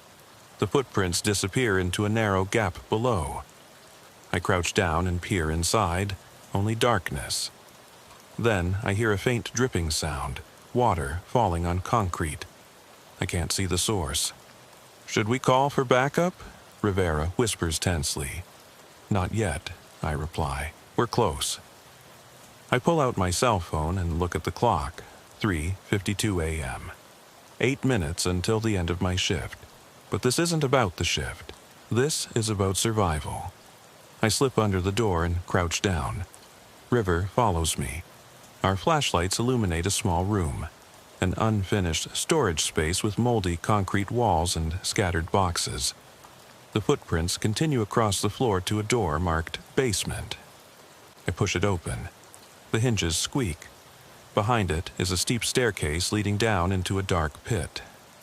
We exchange glances. Protocol screams retreat, but my curiosity draws me on. I climb down. The walls grow narrower. The air is stuffy and musty, like breathing through wool. The beam of my flashlight flickers over exposed pipes dripping water that collects in puddles on the floor. The footprints are clearly visible here. Otherwise, there are no traces. Rivera's light illuminates old graffiti on the wall. "It's watching you." We reach the floor. The passage branches off to the left and right. The left passage is littered with debris. Fallen ceiling panels, broken pipes, impassable. The right passage is clear and disappears into the darkness. I lead us to the right. Foam insulation hangs in tattered strips from the ceiling. the floor slopes slightly down to a grating. The smell becomes more intense, acrid, chemical, like bleach mixed with iron. I shine my flashlight around. Muddy handprints lead along the wall to a heavy metal door. The door is ajar. A faint light shines through. I freeze. That light? Unnatural. I raise the light attached to my weapon and push the door. It swings open, revealing a room filled with filing cabinets and shelves. The pale light comes from a single broken fluorescent tube on the ceiling, which hums. The room is an abandoned evidence room. Rusty cabinets, empty evidence tags lie scattered around. Boxes labeled Case 12-0456 are thrown aside. In the middle, on a folding table, lies a black and white photo. A blurry image of two police officers, Rivera and me, standing in front of our patrol car outside the station. The photo is dated 3 days ago. I swallow. Rivera steps forward and says in a hollow voice, "This can't be." I pick up the photo. My face, uncertain, gaunt, stares back at me from the neon light of the station. Rivera's eyes widen. They staged this. Underneath the photo, someone has scribbled in mud again. "End soon." The screen flickers and goes blank, and we are standing in complete darkness. My radio crackles. Turn back. Then silence. I turn off the light on my gun. The only sound is our breathing and a faint dripping in the distance. We have to get out of here, now. Rivera's tone brooks no argument. I nod and put the photo in my pocket. We leave the room and close the door behind us. The footprints lead back in the direction we came from. I follow them, counting the steps, my heart pounding. Halfway down the stairs, a voice whispers, softly, almost familiar, my name. "Officer Matthews." It comes from the darkness above us. I freeze. Rivera's light shines upward, nothing but empty steps. "Did you hear that?" he whispers. I nod, my throat tight. We climb 2 steps at a time and rush into the storage room. The door slams behind us. Rivera pulls it shut and locks it. The vibrations echo through the walls. We don't say a word. We climb back through the garage opening into the alley. The lights of the police station shine above us. We are safe. The padlock on the gate is intact. We step into the parking lot. My cell phone has reception again. I press emergency. "Units 12 and 13 need immediate backup. Possible hostile person." The dispatcher interrupts me. "We have your location. Help is on the way." I put the phone in my pocket. Rivera and I lean against the patrol car and watch the dark facade of the apartment building. No sign of movement. The night is quiet again, but the air vibrates with unspoken threats. My badge feels heavy on my chest. Backup arrives. 3 patrol cars with flashing lights. The officers spread out, search the alley, the garage, the basement, find nothing. I give my statement, footprints, photo, messages. They secure the evidence. Everyone is on edge. No one wants to go near the garage again. At 5 a.m., the sun breaks through the cloud cover. Normality returns to the station. Routine reports come over the radio. But Rivera and I know the truth. The events of that night were no accident. Someone planned this, knew our procedures, and manipulated us. The photo is proof of that. The shift is over. We sign off. I step out into the cold dawn. Rivera joins me. "What now?" he asks. I look back at the station. "We'll stay alert," I say, "because they'll be back." He nods. We walk to our cars, our boots crunching on the gravel. 2 police officers, marked, watched, hunted. The night shift is over. The real watch begins now. I sit down in the driver's seat, the doors closing behind me with a hollow click that echoes in the cool dawn. Rivera's patrol car is next to mine, the engines humming like distant thunder. We sit there silently for a moment as the sky changes from deep black to a blue-purple and then to a pale gold. The neon police sign above us glows brightly, a symbol of order against the chaos we have just escaped. I clenched my fingers around the steering wheel and went over every muddy track and every whispered warning in my mind. "Is there anything on the dash cam?" Rivera asks in a low voice. I reach up, take out the SD card, and put it in my pocket. "We'll check it out at headquarters," I say. "But I don't think it's all on there." He nods. The footage was always in the shadows between the images. We get out and walk to the entrance of the station. The other officers give us a wide berth. Their eyes dart to our mud-splattered uniforms, their faces drawn. In the duty room, Captain Green stands with his arms crossed next to the coffee machine. When he sees us, his face contorts. "Report," he says in a cutting voice. I put the photo on the table. The one of us next to the patrol car, taken 3 days ago, and the scrap of fabric. Rivera adds his notes. Footprints in the alley, messages in the mud, the mannequin.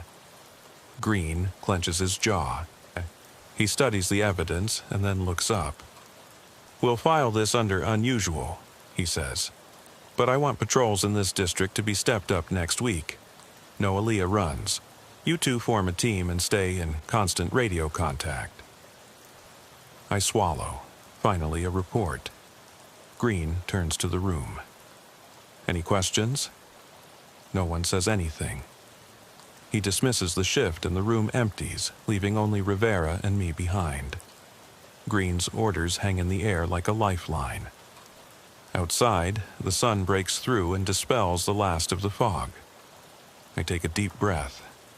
The morning smells of coffee and exhaust fumes and something else, maybe relief, or the calm before a new storm. Rivera puts the photo in his pocket. "Are you keeping that?" he asks. I nod. It's the only evidence no one can dispute. He hesitates, then adds, "We should warn the next shift." I frown. "They'll think we're crazy." He shrugs. "Better they're scared than disappear." I agree. We write a short message. "Watch out for unknown persons, muddy footprints, unusual messages. Report everything immediately. Don't investigate anything on your own." The message is sent anonymously, without names, via the network. Just a warning in the noise. In the afternoon, we watch the dashcam footage in the evidence room. The sedan stops, the trunk is opened, and the footprints outside are clearly visible. Then there's a 10-second gap, static. Exactly when the trunk was opened. No sound, no image. The transmission cuts out, then we see ourselves stepping back. Whatever happened during that gap remains a mystery to us. I pause the video at the point before the cut. The light from the lamp, the empty parking lot. My reflection in the glass looks tired and exhausted. I press play noise, then Rivera's silhouette, then black. I turn off the screen. Back on patrol that night, we stick to well-lit areas. 2 pairs of eyes, 2 radios on reception.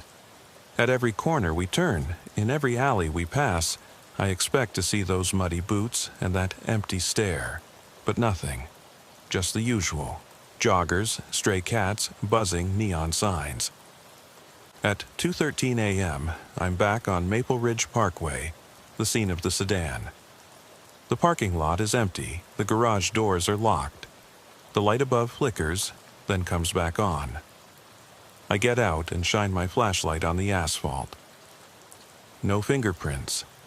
The ground here has been wiped clean. I look up at the window on the 2nd floor of the abandoned building. In the reflection, I see Rivera's patrol car behind me, headlights dimmed. He gets out and comes over to me. We stand side by side surveying the quiet parking lot. "Do you think they're gone?" he asks. I hesitate. I don't know. Something moves under the gravel, then stops, or someone moves. My skin tingles. Rivera pats me on the back. "We did what we could." I nod. Yeah. We get back into our patrol cars. As the engines start, I take one last look at the garage. Something reflects in the window, and for a split second I think it's an eye staring back at me. The patrol car jerks forward. We drive into the night with our headlights off. The night shift continues, but the worst is behind us. At least we hope so. Because out there, in the dark corners of empty lots and forgotten tunnels, someone is still watching us, waiting for the next move. The basement door slams shut behind us with a metallic bang that echoes in my bones. The beam of my flashlight dances wildly across the corrugated iron walls as Rivera and I stumble into the alley behind the station. The padlocked gate is closed, just as we left it, mocking us with its silent security. My breath pounds in my ears. Every instinct screams at me to run away, back to the fluorescent safety of the guardhouse, but we fought our way here. Now we have to see it through. The alley is deserted. The lids of the dumpsters hang limply. A scrawny, stray cat sneaks into the shadows. I scan the chain-link fence. No footprints lead back inside. Whoever laid this trail wanted us out here chasing ghosts. Rivera crouches down and examines the gravel. They wiped them, he says, tapping the stones with his boot. No traces leading back. I nod. They control the story. Above us, the sky's blood red, the color of dawn. The neon police sign on the station buzzes. We walk toward it, our boots crunching. I almost expect someone to be watching us from the roof, but there's nothing. Just the flickering of the sign and the distant glow of the streetlights. We reach the patrol car. The door closes behind me. The engine idles, sounding like a heartbeat. Rivera slides in next to me. I press the talk button. Central, Unit 12.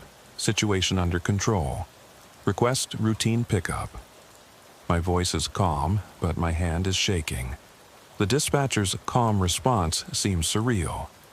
We log the call, write up the initial report on the sedan, the fingerprints, and the messages.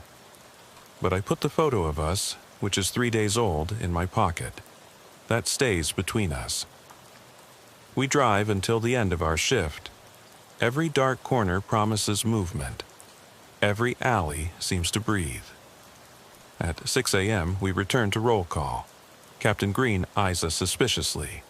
"Anything else?" he asks. I hold his gaze. "No, sir, everything's fine." He nods and dismisses us. Back at the station, it's business as usual. Phones ringing, cops laughing, coffee brewing. But nothing feels normal. The next day, the photo in my pocket feels hotter than fire. I study it under my desk lamp, our faces, the patrol car, the station sign in the background. The date, May 5th, stares back at me. Today is May 2nd. 3 days until what this picture predicts. I put the photo in an envelope and lock it in my desk drawer. If anything happens, I have proof. Rivera and I patrol together for the next 48 hours. We respond to every emergency call, no matter how trivial. Barking dogs, broken streetlights, false alarms at closed gas stations. At every location, I search for muddy footprints, for scribbled warnings, but nothing. It's as if the city has conspired to appear normal. The radio reports return to routine. The world keeps turning. On May 4th at 2:13 a.m., we're back on Maple Ridge Parkway, the starting point of the call about the sedan. The parking lot is empty, the lights are on. I get out and run my hand over the hood. No stains, no messages. Rivera watches the row of trees. "It was quiet last night," he says. I nod. By tomorrow it'll be forgotten. But as I say it, my heart sinks. The shift is over. We return to the station. I write a follow-up report. Sedan towed, no further evidence. I leave out the messages, the mannequin, and the tunnel. That will remain our secret. Rivera signs off. We part ways in the parking garage, he to the left, I to the right. As I drive off, my gaze falls on something on the windshield. A single muddy handprint, the palm in the center, fingers spread. I slam on the brakes. My reflection shows me pale, stunned eyes. I reach out. My finger hovers over the smudge. It's too high for me to have left it there. I lean closer. No note, no writing, just the print. My radio crackles. Unit 12. Do you read me? It's headquarters. I turn around abruptly. My hand flies off the steering wheel. Yes, I manage to say. I hear you. I get permission to return to headquarters. I turn off the engine. I sit there for a moment and take a deep breath. The print smears under the windshield wiper. I shake my head, get out, and wipe the window clean. That night, May 5th, I can't sleep. The date on the photo comes back to me with grim clarity, 2:13 a.m. I look at my watch, 1:47 a.m. Rivera's patrol car is parked outside my window. He said he'd keep watch. I finish my coffee and get dressed. Radio, flashlight, service weapon. I step out into the night. We meet at the patrol car. Rivera is holding a fresh cup in his hand. Are you sure? He asks. I take a sip, cold and bitter. Let's finish this. He nods. We drive to Maple Ridge. The parking lot is empty as always. The lamp flickers at exactly 2:13 a.m. The air crackles. I turn off the engine and get out. The ground is dry. No footprints. My heart is pounding. I step under the lamp. Rivera stands next to me. We look at the garage. There are fresh scratch marks on the gates near the lock. The beam of my flashlight falls on muddy stains on the concrete. Fresh. I crouch down and examine them. Size 12, leading around the corner. I stand up. Let's go. We circle the building. The tracks lead to the back. There's no fence here, just a broken window. Shards of glass glisten. I slip inside. The warehouse smells of rust and oil. Moonlight streams through holes in the roof. My light finds the door to the basement tunnel. It's ajar. I glance at Rivera. He exhales. After you. I gather all my courage and push the door open. Inside, the tunnel seems alive. The dripping, the distant humming, the weight of the earth all around us. We follow the tracks and descend a staircase. At the bottom, the passage splits. We turn right. After 50 feet, the break room is in front of us. Overturned chairs. A single light bulb dangling. The words "You came" are scratched deeper into the table. Wood fibers bleed out. I touch the letters. They are rough. My finger smears them. Rivera photographs them. Behind the break room is the chamber with the hood and the mannequins. I step inside. The hood is gone. The mannequins lie broken on the floor, limbs scattered. The belt from S. Rivera's mannequin hangs over a concrete block, cut off. My stomach turns. A low rumbling shakes the floor. The door to the stairwell is slammed shut somewhere above us. Rivera curses. We sprint to the stairs. The door is locked. I ram it with my shoulder. It gives way. We climb the stairs together and reach the storage room. The hatch glows faintly. We climb through it and rush into the alley. The padlock on the gate lies broken on the ground. We run to the patrol car. Sirens are wailing in the distance. The backup I requested over the radio earlier. We get in. I start the engine. As we drive off, I look back. In the window of the warehouse high above us, I see a figure watching us. Blurred, then it disappears. At the station, Captain Green greets us, his face a mixture of relief and anger. "You two are crazy," he says, "but you have evidence." I hand him the photos, the message on the table, the broken mannequins, the fingerprints in the basement. He looks at them silently. Finally, he says, We're closing the case. No public records. You two get some rest. We write a final report, unauthorized investigation, and file the evidence away. The file is marked confidential. Then we stand in the empty roll call room. The light of dawn filters through the blinds. Rivera lights a cigarette, something he rarely does, and exhales. "Do you think it's over?" he asks. I put my badge away. "I don't know." I take out the photo from May 5th, today. It shows the two of us walking away from the warehouse with our backs to the camera as the sun rises. Scribbled underneath in fresh mud is the word "survived." I run my finger over the word. Rivera leans forward. "A message?" I nod. "Or a warning?" We look at each other. The night shift is over, but our watch has only just begun. I step onto the sidewalk, the brim of my hat casting a narrow shadow over my eyes. The patrol car's engine idles behind me, its quiet hum swallowed by the thick fog rolling in from the bay. It's 2:17 a.m., and the streets of Mission Terrace are empty. All the shop windows are closed. All the streetlights flicker like candles breathing their last breath. My boots crunch on broken glass as I approach the intersection where an emergency call came in 10 minutes ago. Someone's in my car. I think he's hiding. Dispatch didn't give any further details. Trespassing, probably a homeless teenager or a drunk.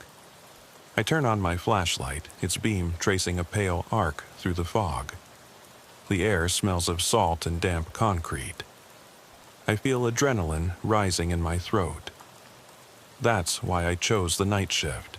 The loneliness, the silence, the chance to face whatever lurks in the darkness and prove that I can handle it.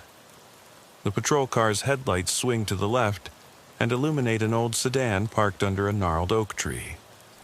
The trunk is slightly open. I approach cautiously, my hand on my holster. Every instinct tells me to call for backup, but something doesn't feel right here. The call sounded fearful, which didn't fit with a drunk or a child. I crouch down and shine the spotlight on the rear window. The glass is smeared, perhaps with dirty fingerprints. I tap the trunk lid with the handle of my flashlight. It's locked. I flip it open. It's empty, except for a tangle of cables and a flashlight that doesn't belong to me. The glove compartment springs open.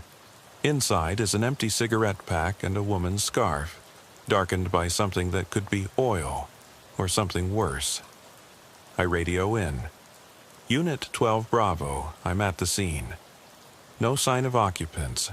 The trunk is empty. I found a scarf, possibly a piece of evidence. Please check it out. The response is static, distant. Roger, 12 Bravo, backup is on the way. I nod. Good. I close the trunk. As I stand up, I see movement out of the corner of my eye, a figure disappearing between the cars at the other end of the parking lot. I shine my flashlight, nothing, just fog. My pulse quickens. I take a step forward, all my senses are on high alert. The streetlight above me flickers and goes out, plunging the parking lot into even deeper shadow. I raise my radio. Headquarters, do you read me? Over. Silence then. 12. Bravo, we got you. ETA 2 minutes. I turn off the radio. No small talk now. I have to find out who left this scarf behind, who called me here. I follow the beam of light to the edge of the parking lot, where a broken fence borders an alley. The alley yawns like a tunnel, dark, narrow, forbidding. I slip inside, flashlight in front of me. The walls close in, graffiti smeared and wet. Water drips from a loose gutter. My breath echoes. I look left, then right, the scarf, the trunk, the fear in that phone call, everything points here. Halfway up, I see footprints in the thin mud, a woman's heel, then a bare footprint. They lead to a door in the brick wall. A servant's entrance, rusted, the padlock broken. The door is ajar. I push it open carefully. It's pitch black inside. My flashlight illuminates a narrow staircase leading down. The air is colder here. I feel the hairs on the back of my neck stand on end. I shout, "Police! If anyone's here, show yourself!" My voice sounds hollow. No answer. I step down. Each step stirs up a cloud of dust particles in the beam of light.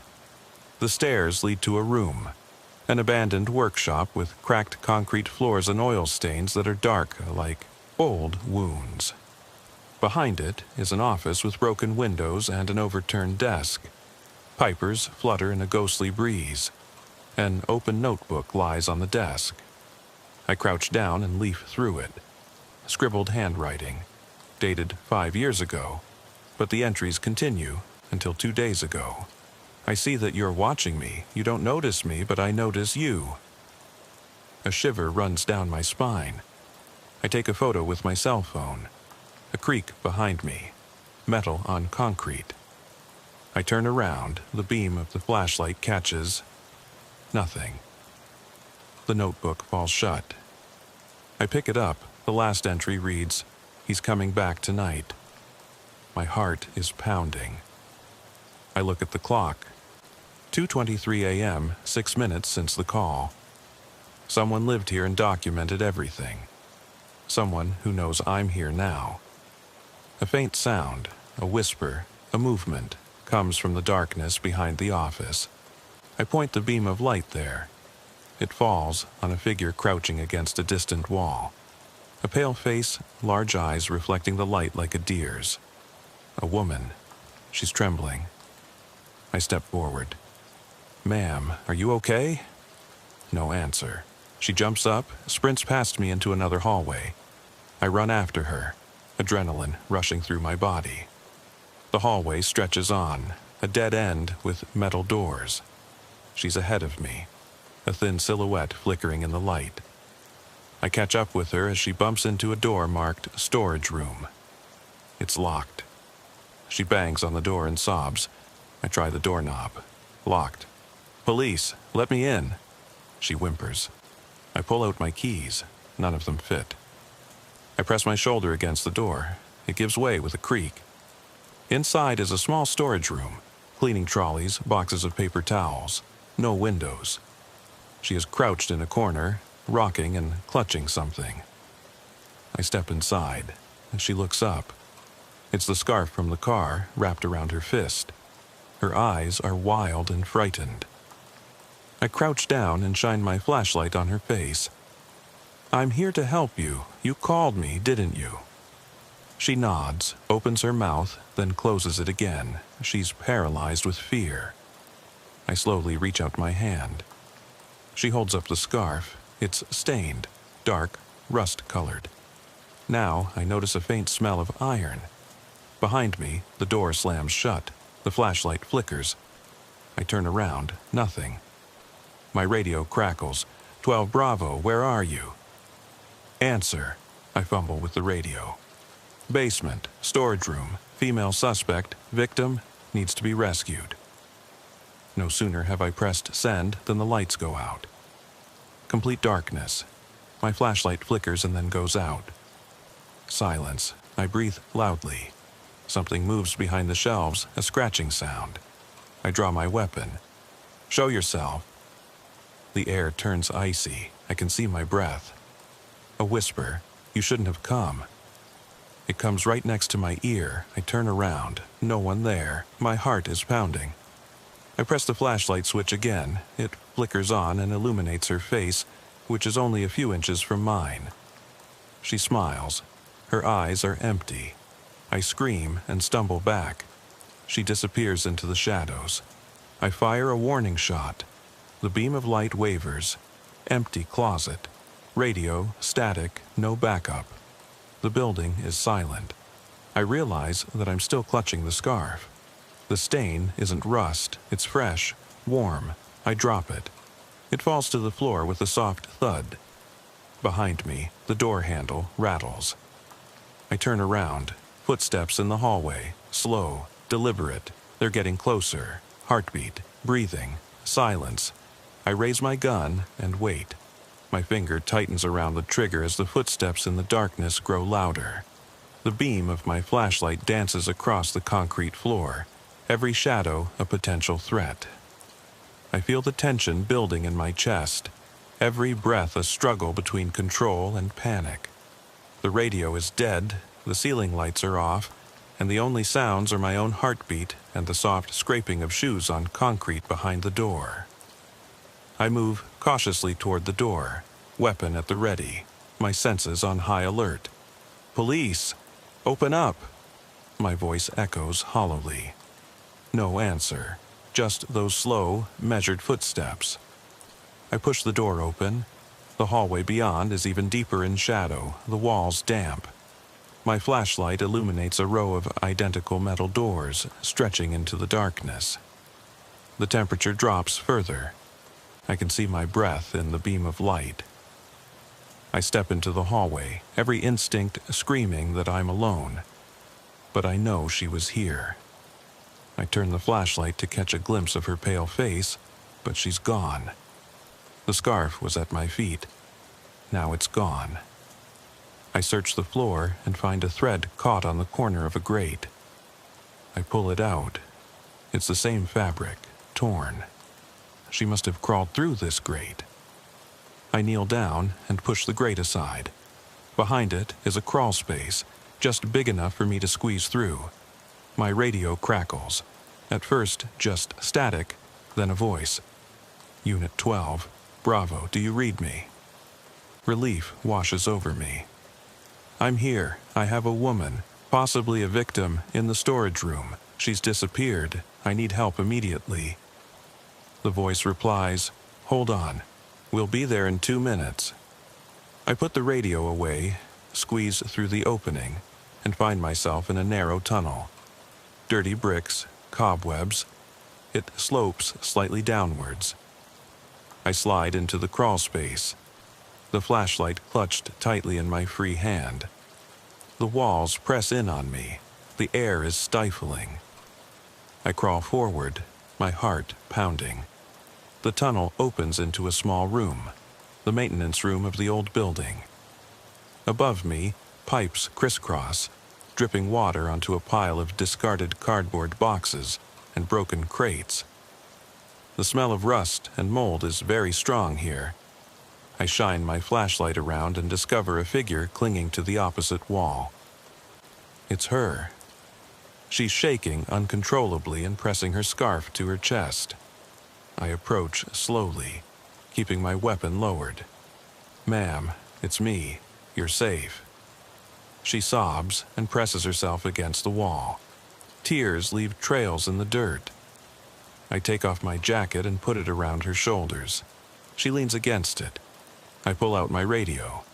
"Headquarters, I found her. She's fine, just scared. Send a medic." I pause and listen. Muffled footsteps above me, voices. Reinforcements are close. She looks up, her eyes wild. "He's here," she whispers. "He never left." My stomach clenches. "He what?" I kneel down beside her. "Tell me." The hallway door above us rattles. Footsteps can be heard. I put a finger to my lips. "Stay down." The door creaks as it opens. 2 pairs of boots enter. Uniformed reinforcements. "Officer down here," I call quietly. They point their flashlights at her. One shines into the tunnel and sees her. "Over here." They move forward. I put a hand on her back. "It's okay. You'll be out soon." They lead them away and accompany them up the tunnel while I stand guard. I call the emergency services on the radio. The corridor brightens as they remove the grate and open the tunnel entrance. I step into the maintenance room. Dust particles float in the pale light of a portable lamp. I walk to the middle and shine my flashlight into every corner. Nothing but boxes and pipes. I look up to a narrow walkway 2 meters above, accessible by a ladder I hadn't noticed. My breath catches in my throat. There are fresh footprints on the metal grating above me. I climb the ladder, each rung echoing. At the top, I find a small hatch leading to the walkway. I open it a crack and shine my flashlight into the hallway above. It's empty. I lower my gaze to the hatch, muddy boot prints. Someone watched the victim through the crawlspace grate and waited for me to come by. I pull off a nearby panel. Electrical controls, tangled cables. On the back of the panel, someone has scribbled in felt-tip pen, "You never listen." My vision narrows. That sentence matches an entry in the notebook. I remember the date, 2 days ago. He was here planning.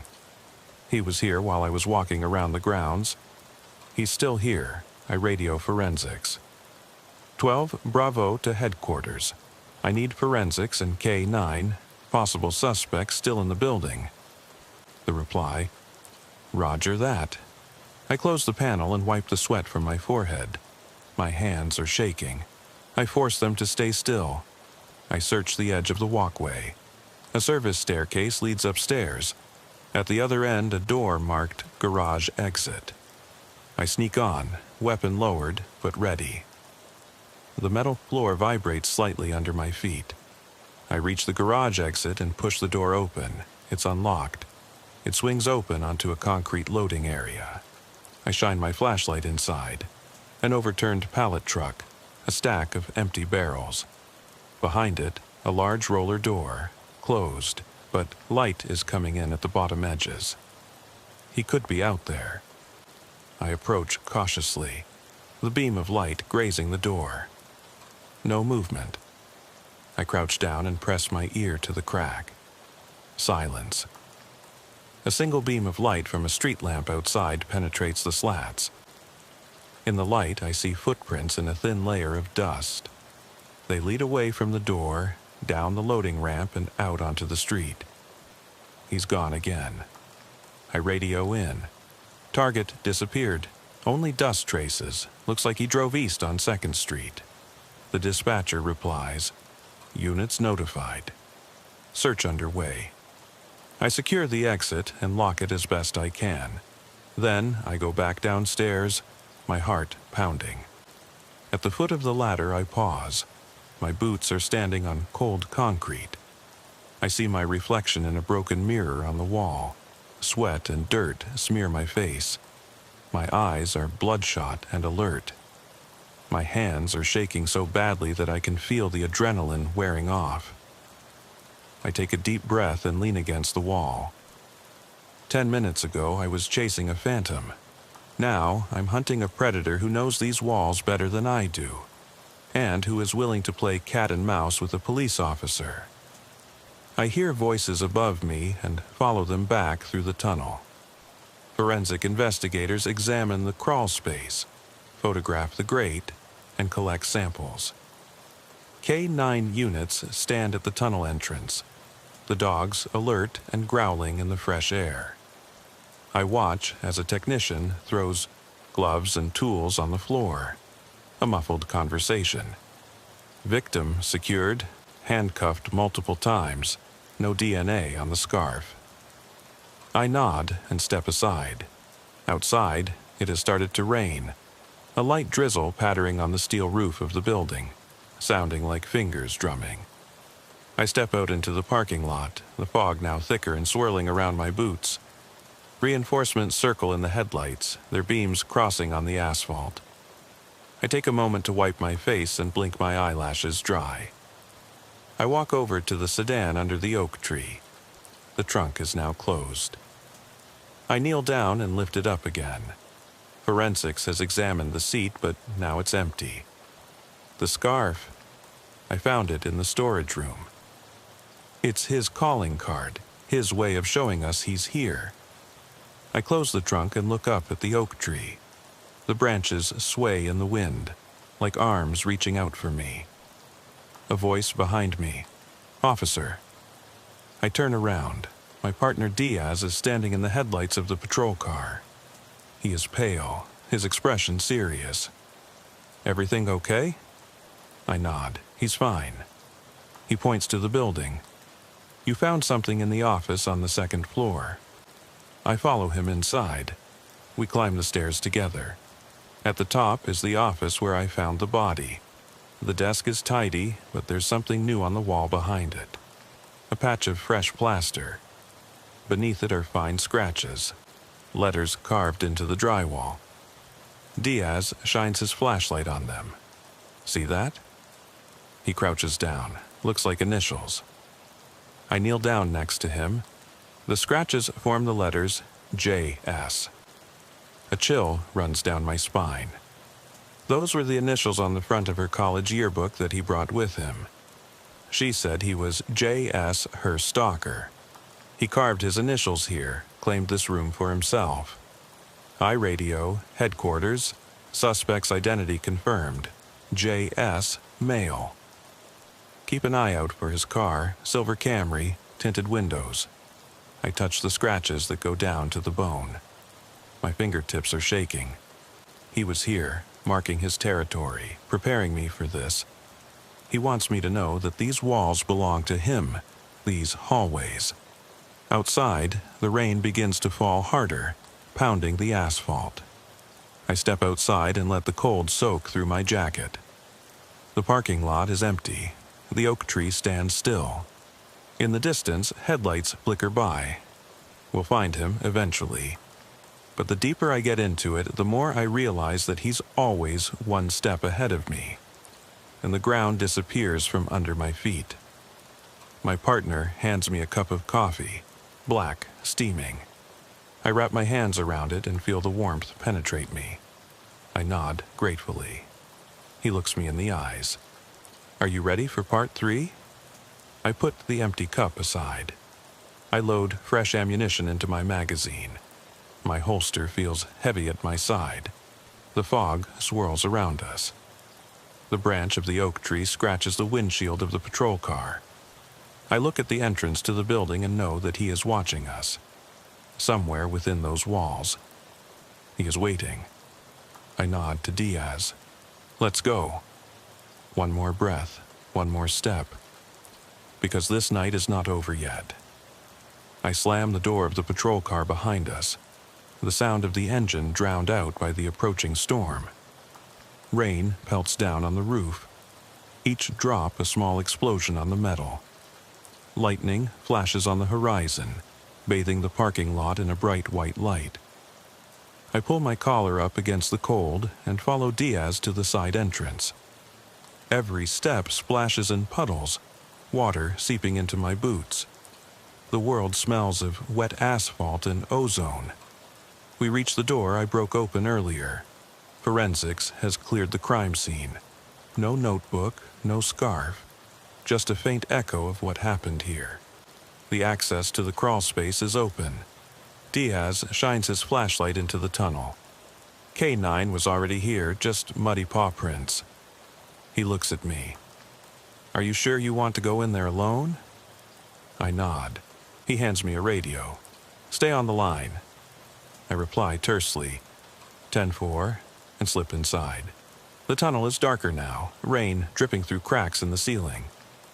I move slowly, shining the flashlight on every crack in the brick wall. Each drop sounds like a countdown. At the end of the chamber, I pause and listen. Silence, then the faint hum of machines somewhere above me. I climb the ladder to the walkway. The portable lamp still casts long shadows.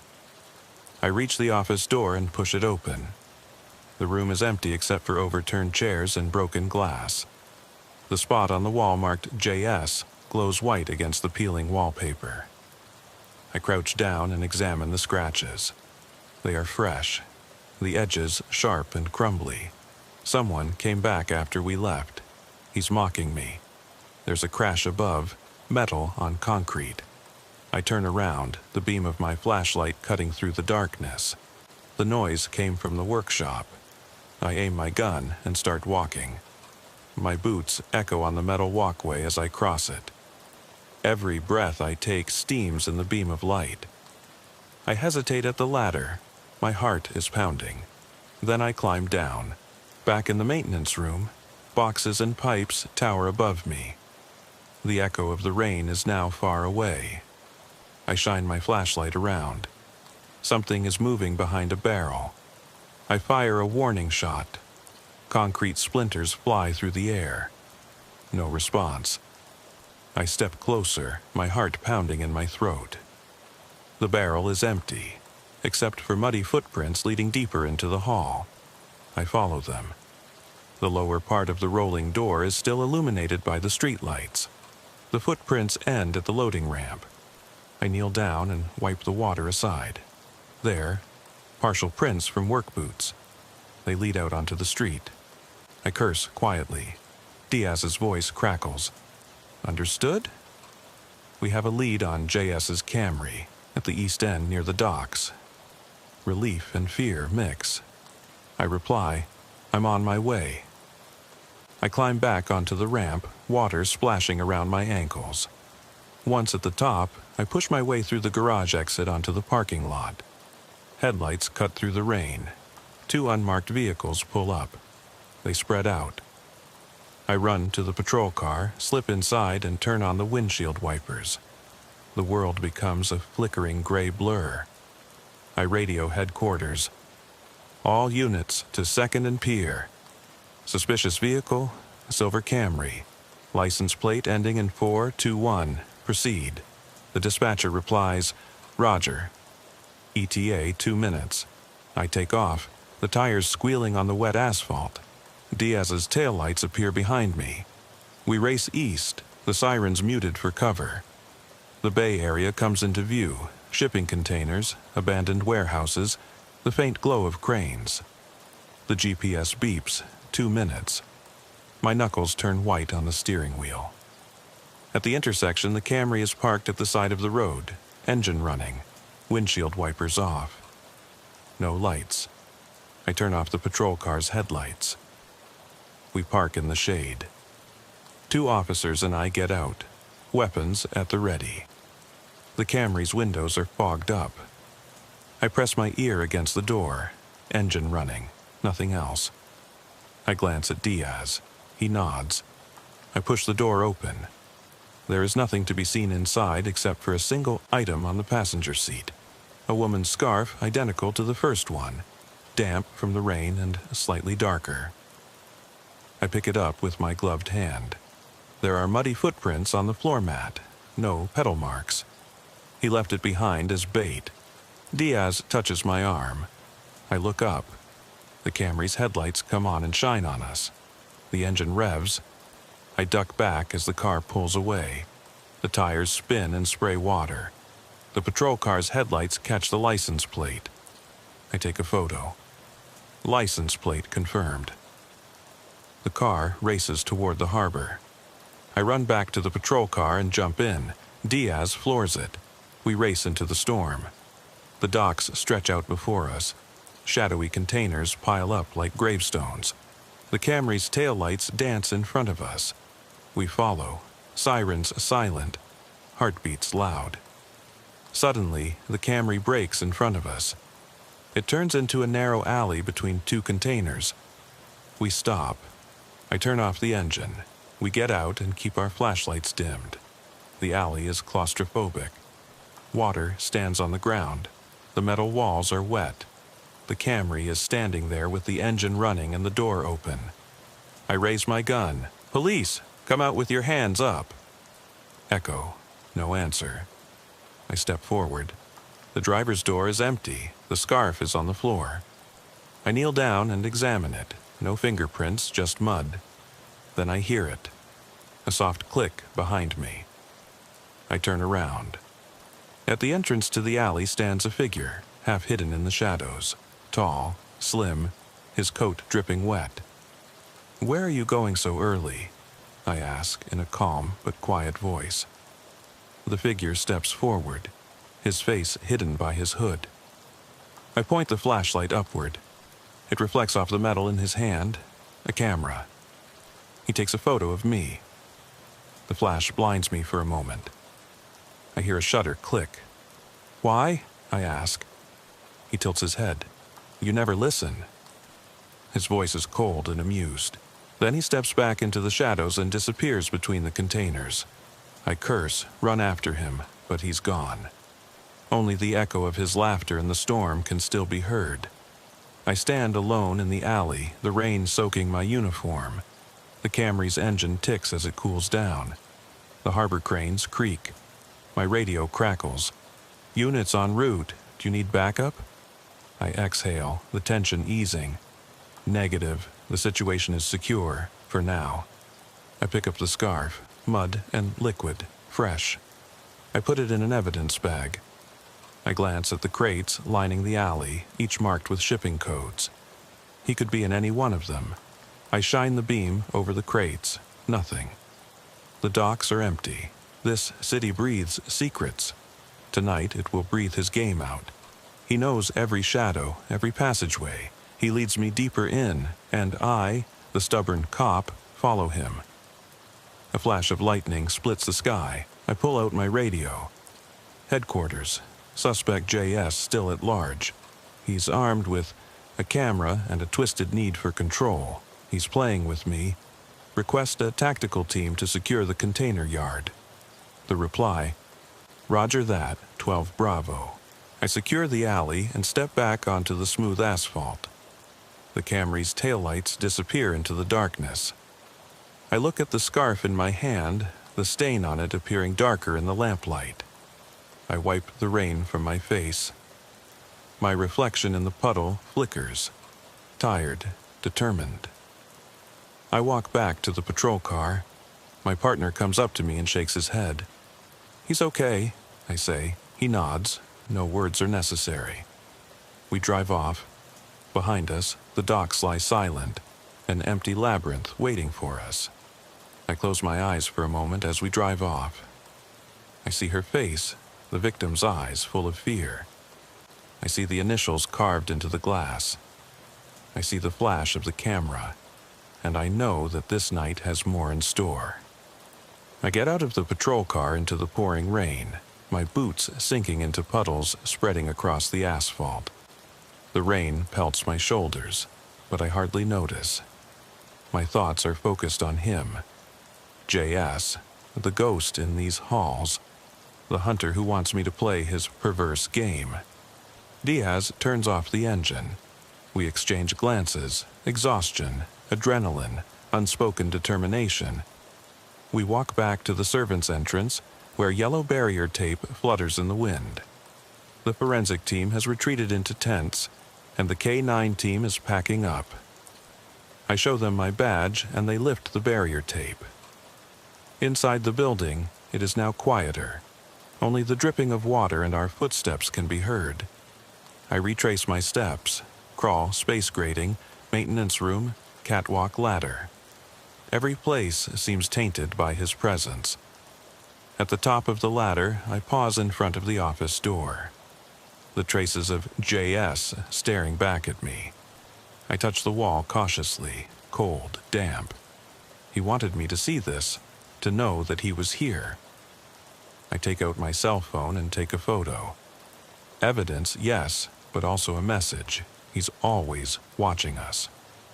We tidy up the office. Diaz shines his flashlight into the closet where I found the victim. Nothing new. I let the beam of light glide over the ceiling panels. One has been moved. I push it up. It gives way and reveals a narrow cavity. Inside, neatly folded, is the notebook. 5 years of entries, the author's descent into obsession, the last line dated tonight. She called him officer. Let's see how he likes being hunted. My stomach turns. He planned this. He studied me. He knew my code, protect, serve, pursue, and he turned it against me. I rip out the notebook. The pages flutter. I flip to the last entry. He'll come. He always does. I'll make him listen to me. Below, it is a sketch. My badge number, my face in profile, eyes wide open. I close the book and put it in an evidence bag. Footsteps thunder above, boots on metal. Diaz points upward. 2 tactical officers climb the ladder. I nod and hand them the bag. They grin. Jackpot. They spread out and clear the catwalk. I stay below, my heart pounding. Suddenly, the radio crackles. Unit 12, Bravo. Suspect van identified near the west exit. Appropriate procedure, camera flash reported. License plate matches. JSI look up. Coordinates? 2 minutes away, heading west. I exchange a glance with Diaz. He raises an eyebrow. Are you ready? I put the notebook in my jacket and holster my gun. Let's finish this. We sprint down the stairs, out into the parking lot, and through the rain to the patrol car. The world is chaos. Lights, commotion. Tactical transporters arriving. Officers being deployed. I jump into the passenger seat. Diaz steps on the gas. The tires squeal. Through the windshield I see the van. White, unmarked, parked under a streetlight. No lights on. The engine is idling. A figure stands next to it, slender, hooded. He holds a camera at chest height, the lens pointed at us. He raises the camera, click, flash. Even through the rain, I feel the sting. I yell, "There he is!" and shift the cruiser into first gear. Diaz floors it. The van races off and skids onto the road. We give chase, no sirens, no lights, through wet, empty streets. He weaves his way to the highway entrance. I report, suspect fleeing northbound on I-280. More patrol cars close in behind us. There are 3 of us when he merges onto the highway. The rain makes the road slippery. The van drifts back and forth between lanes and races away. I clench the steering wheel. My chest hurts. Every instinct tells me to ram him, to end this, but the rules hold me back. We continue the chase. Ahead of us, under the highway overpass, he brakes. The van spins and crashes into the median barrier. Tires squeal. Airbags deploy. We come to a screeching halt. I jump out, gun drawn, and radio for backup. Diaz covers the driver's door, and I walk around the car to the passenger side. The rain pours down on us. The door of the van swings open. He gets out, hands up, camera dangling. Water runs down his hood. His face is pale under his soaked cap. He smiles. "You found me," he says. His voice is calm, almost friendly. I yell, "Get down on the ground." He obeys and kneels in the rain. I handcuff him. His hands are cold. I pull the hood off his head. It's J.S., the college stalker, the writer from the notebook, the architect of fear. His eyes are clear, unperturbed.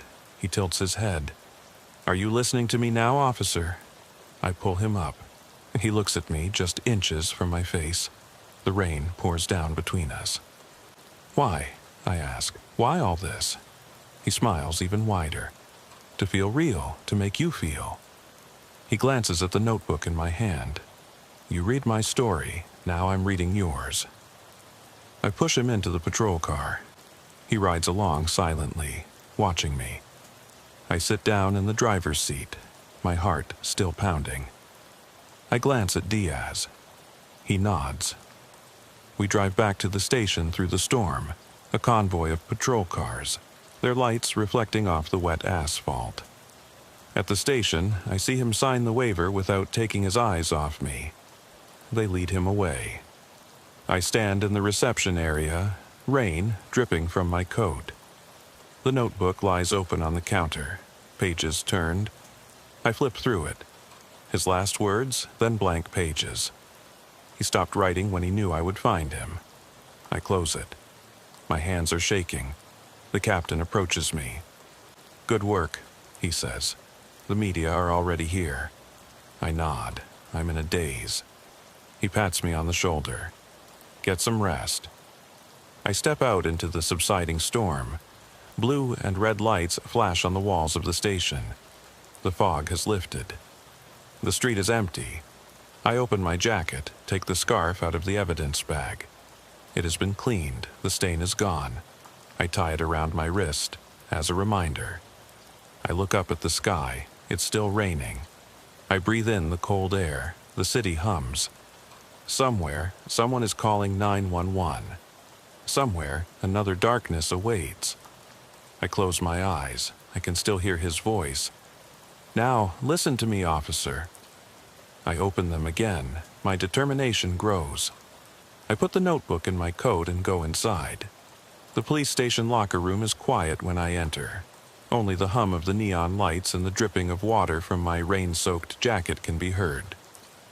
I take off my gear, vest, badge, radio, gun. Everything clatters onto the bench. My hands are still shaking. Diaz left 10 minutes ago. I asked for a moment alone. I need to calm down before the debriefing. I open my jacket and find the notebook in my pocket. The pages are damp around the edges, but the ink is still dry. J.S. S. Careful scribbles, his sketches of me, his mocking last line. I read your story. I flip to the blank pages at the end. My reflection glints in the metal door of the locker. Dark circles under my eyes, jaw clenched. I close the notebook and slide it into the evidence cabinet. File number JS-0427. They'll want statements, photos, a report. But right now, the adrenaline is wearing off and leaving something colder behind, the feeling that he's not done yet. He surrendered easily, almost politely, but his parting words echo in my head. "Now I'll read yours." He knows me. He was in my head every step of this chase. And I let him be. I take a paper towel and wipe the dirt from my face. The mirror is fogged up from my breath. I draw a line along the glass, clear a small circle, and stare into my own eyes. Steel, hard, determined. But the question remains, how well do I really know myself when someone else is pulling the strings? The captain's voice crackles over the radio on the bench. "Bravo, we're ready when you are." I turn on the radio. I'm on my way. I throw my jacket over my shoulder and head for the door. In the hallway, uniformed officers step aside as I pass, whispering, "That was quite a chase. He actually turned himself in." I nod briefly, politeness, professional distance. Inside, Detective Harris and 2 CSI technicians are waiting in the interrogation room. Harris looks at me sternly. "Everything okay?" I shrug. "I'm fine." He pushes the notebook and photos across the table. "He said you should have these." I take the photos, snapshots of me in the alley, in the crawl space, on the property, taken from angles that only someone on the scene could have seen. He watched me at work. He studied my movements. My heart sinks. I push the photos back. "He's delusional." Harris leans forward. "He claims it was performance art, his masterpiece." I swallow. "At our expense." The CSI technician takes the scarf out of an evidence bag. The fiber analysis is in. No blood, just soil and iron oxide mixed with a sedative. Traces of chloral hydrate. He drugged her. He drugged me. He planned every detail to stage my pursuit. Harris nods grimly. "We're charging him with kidnapping, false imprisonment, and assault with a deadly weapon. His camera flash can cause blindness. We'll add terrorist threats because of the notes." I go over his rights in my mind. I think of the victim's face, the fear in her eyes. I think of my own fear in the darkness. This man used atmosphere and psychology as weapons. He used me as a weapon. They wheel him in. J.S. in an orange jumpsuit, handcuffs clinking. He sees me through the glass. He smiles. The same empty smile. "Listen to me carefully, officer," he motes. I stare at him expressionlessly. I turn away. The rain has stopped, leaving the asphalt smooth and shiny in the headlights of the police station. I step out of the interrogation room into the quiet hallway, the weight of my last confession weighing heavily on me. Every step echoes. The building now seems empty, too empty. I can't shake the feeling that someone is watching me from the shadows, studying my every move. I stop in front of the evidence cabinet, where JS's notebook and scarf lie behind bulletproof glass. I stare at them and for a moment imagine his pale face, the eerie calm in his eyes. "Now I'll read yours," he had whispered. And somehow I know he meant it.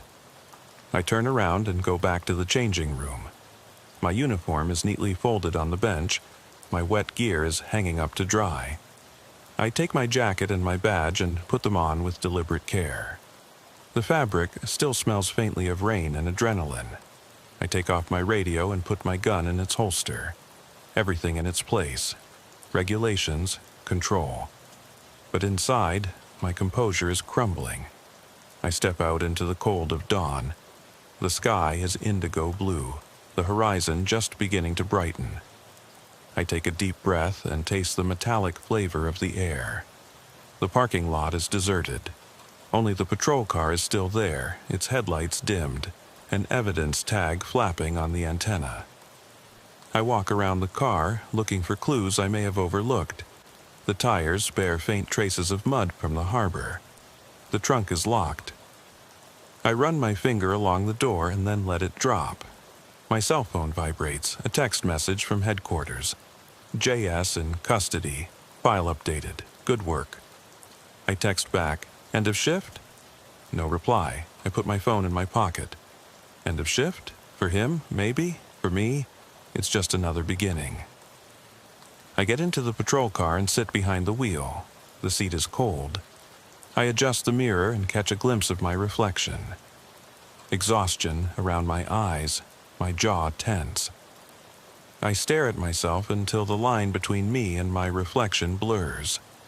Who is the cop and who is the hunted?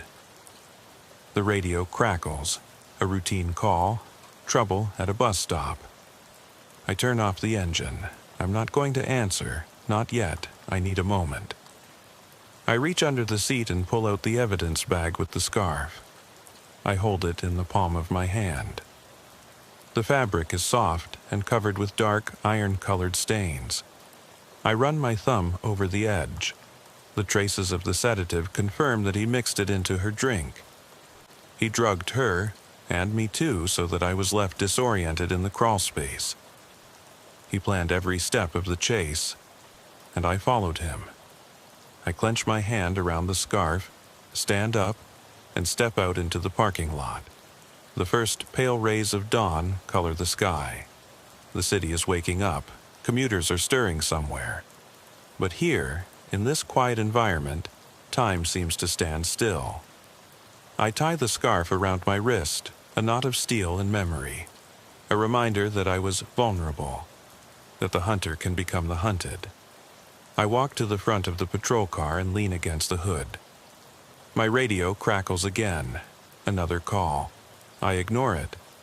I look east, toward the highway overpass where the chase began. The asphalt glistens. I can almost see the skid marks from the van, the flash of its camera, its calm surrender. He wanted to be caught. He wanted me to feel his power. But power is fleeting. I get into the driver's seat, start the engine, and pull onto the road. The world becomes brighter. I drive north, toward home. My neighborhood is quiet, only a few windows are lit. I drive past closed stores, a 24-hour diner whose neon sign flickers. I think of the victim, who is now safe in the hospital under guard. I think of JS, who is behind bars but still free in his mind. He will study me based on the reports, read every transcript. He will know my schedule, my habits, and he will plan again. I park in front of my apartment building and turn off the engine. I sit there for a moment and listen to the silence. The adrenaline has worn off, leaving behind a hollow clarity. I look at my watch, 5:12 a.m. My shift ends at 6 a.m., but I'm already off duty. I gather my things and enter the lobby. The security desk is empty, and the employee waves me through. I take the elevator to the 3rd floor. The doors open onto a dimly lit carpeted floor. I unlock my door and step inside.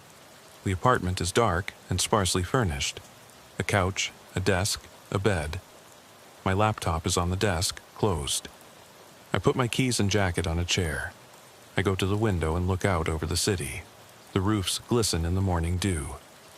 In the distance, I can see the bay, the water glistening like molten silver. Somewhere, a seagull cries. Life goes on. I walk over to the desk and open my laptop. The screen lights up. Emails, unread messages, shift schedules. I minimize everything. I open a blank document. The cursor blinks. I type. April 28th, 2025. 5:15 a.m. End of shift, or the beginning of reckoning. I pause. The words seem inadequate, but I keep typing, a slow litany of what happened. The call, the sedan, the tunnel, the victim, the chase, the confession, the arrest. I describe my fear, the oppressive darkness, the flash of his camera echoing in my head like a gunshot. I write until the page is full, then start a new one. The notebook was his evidence. This will be mine.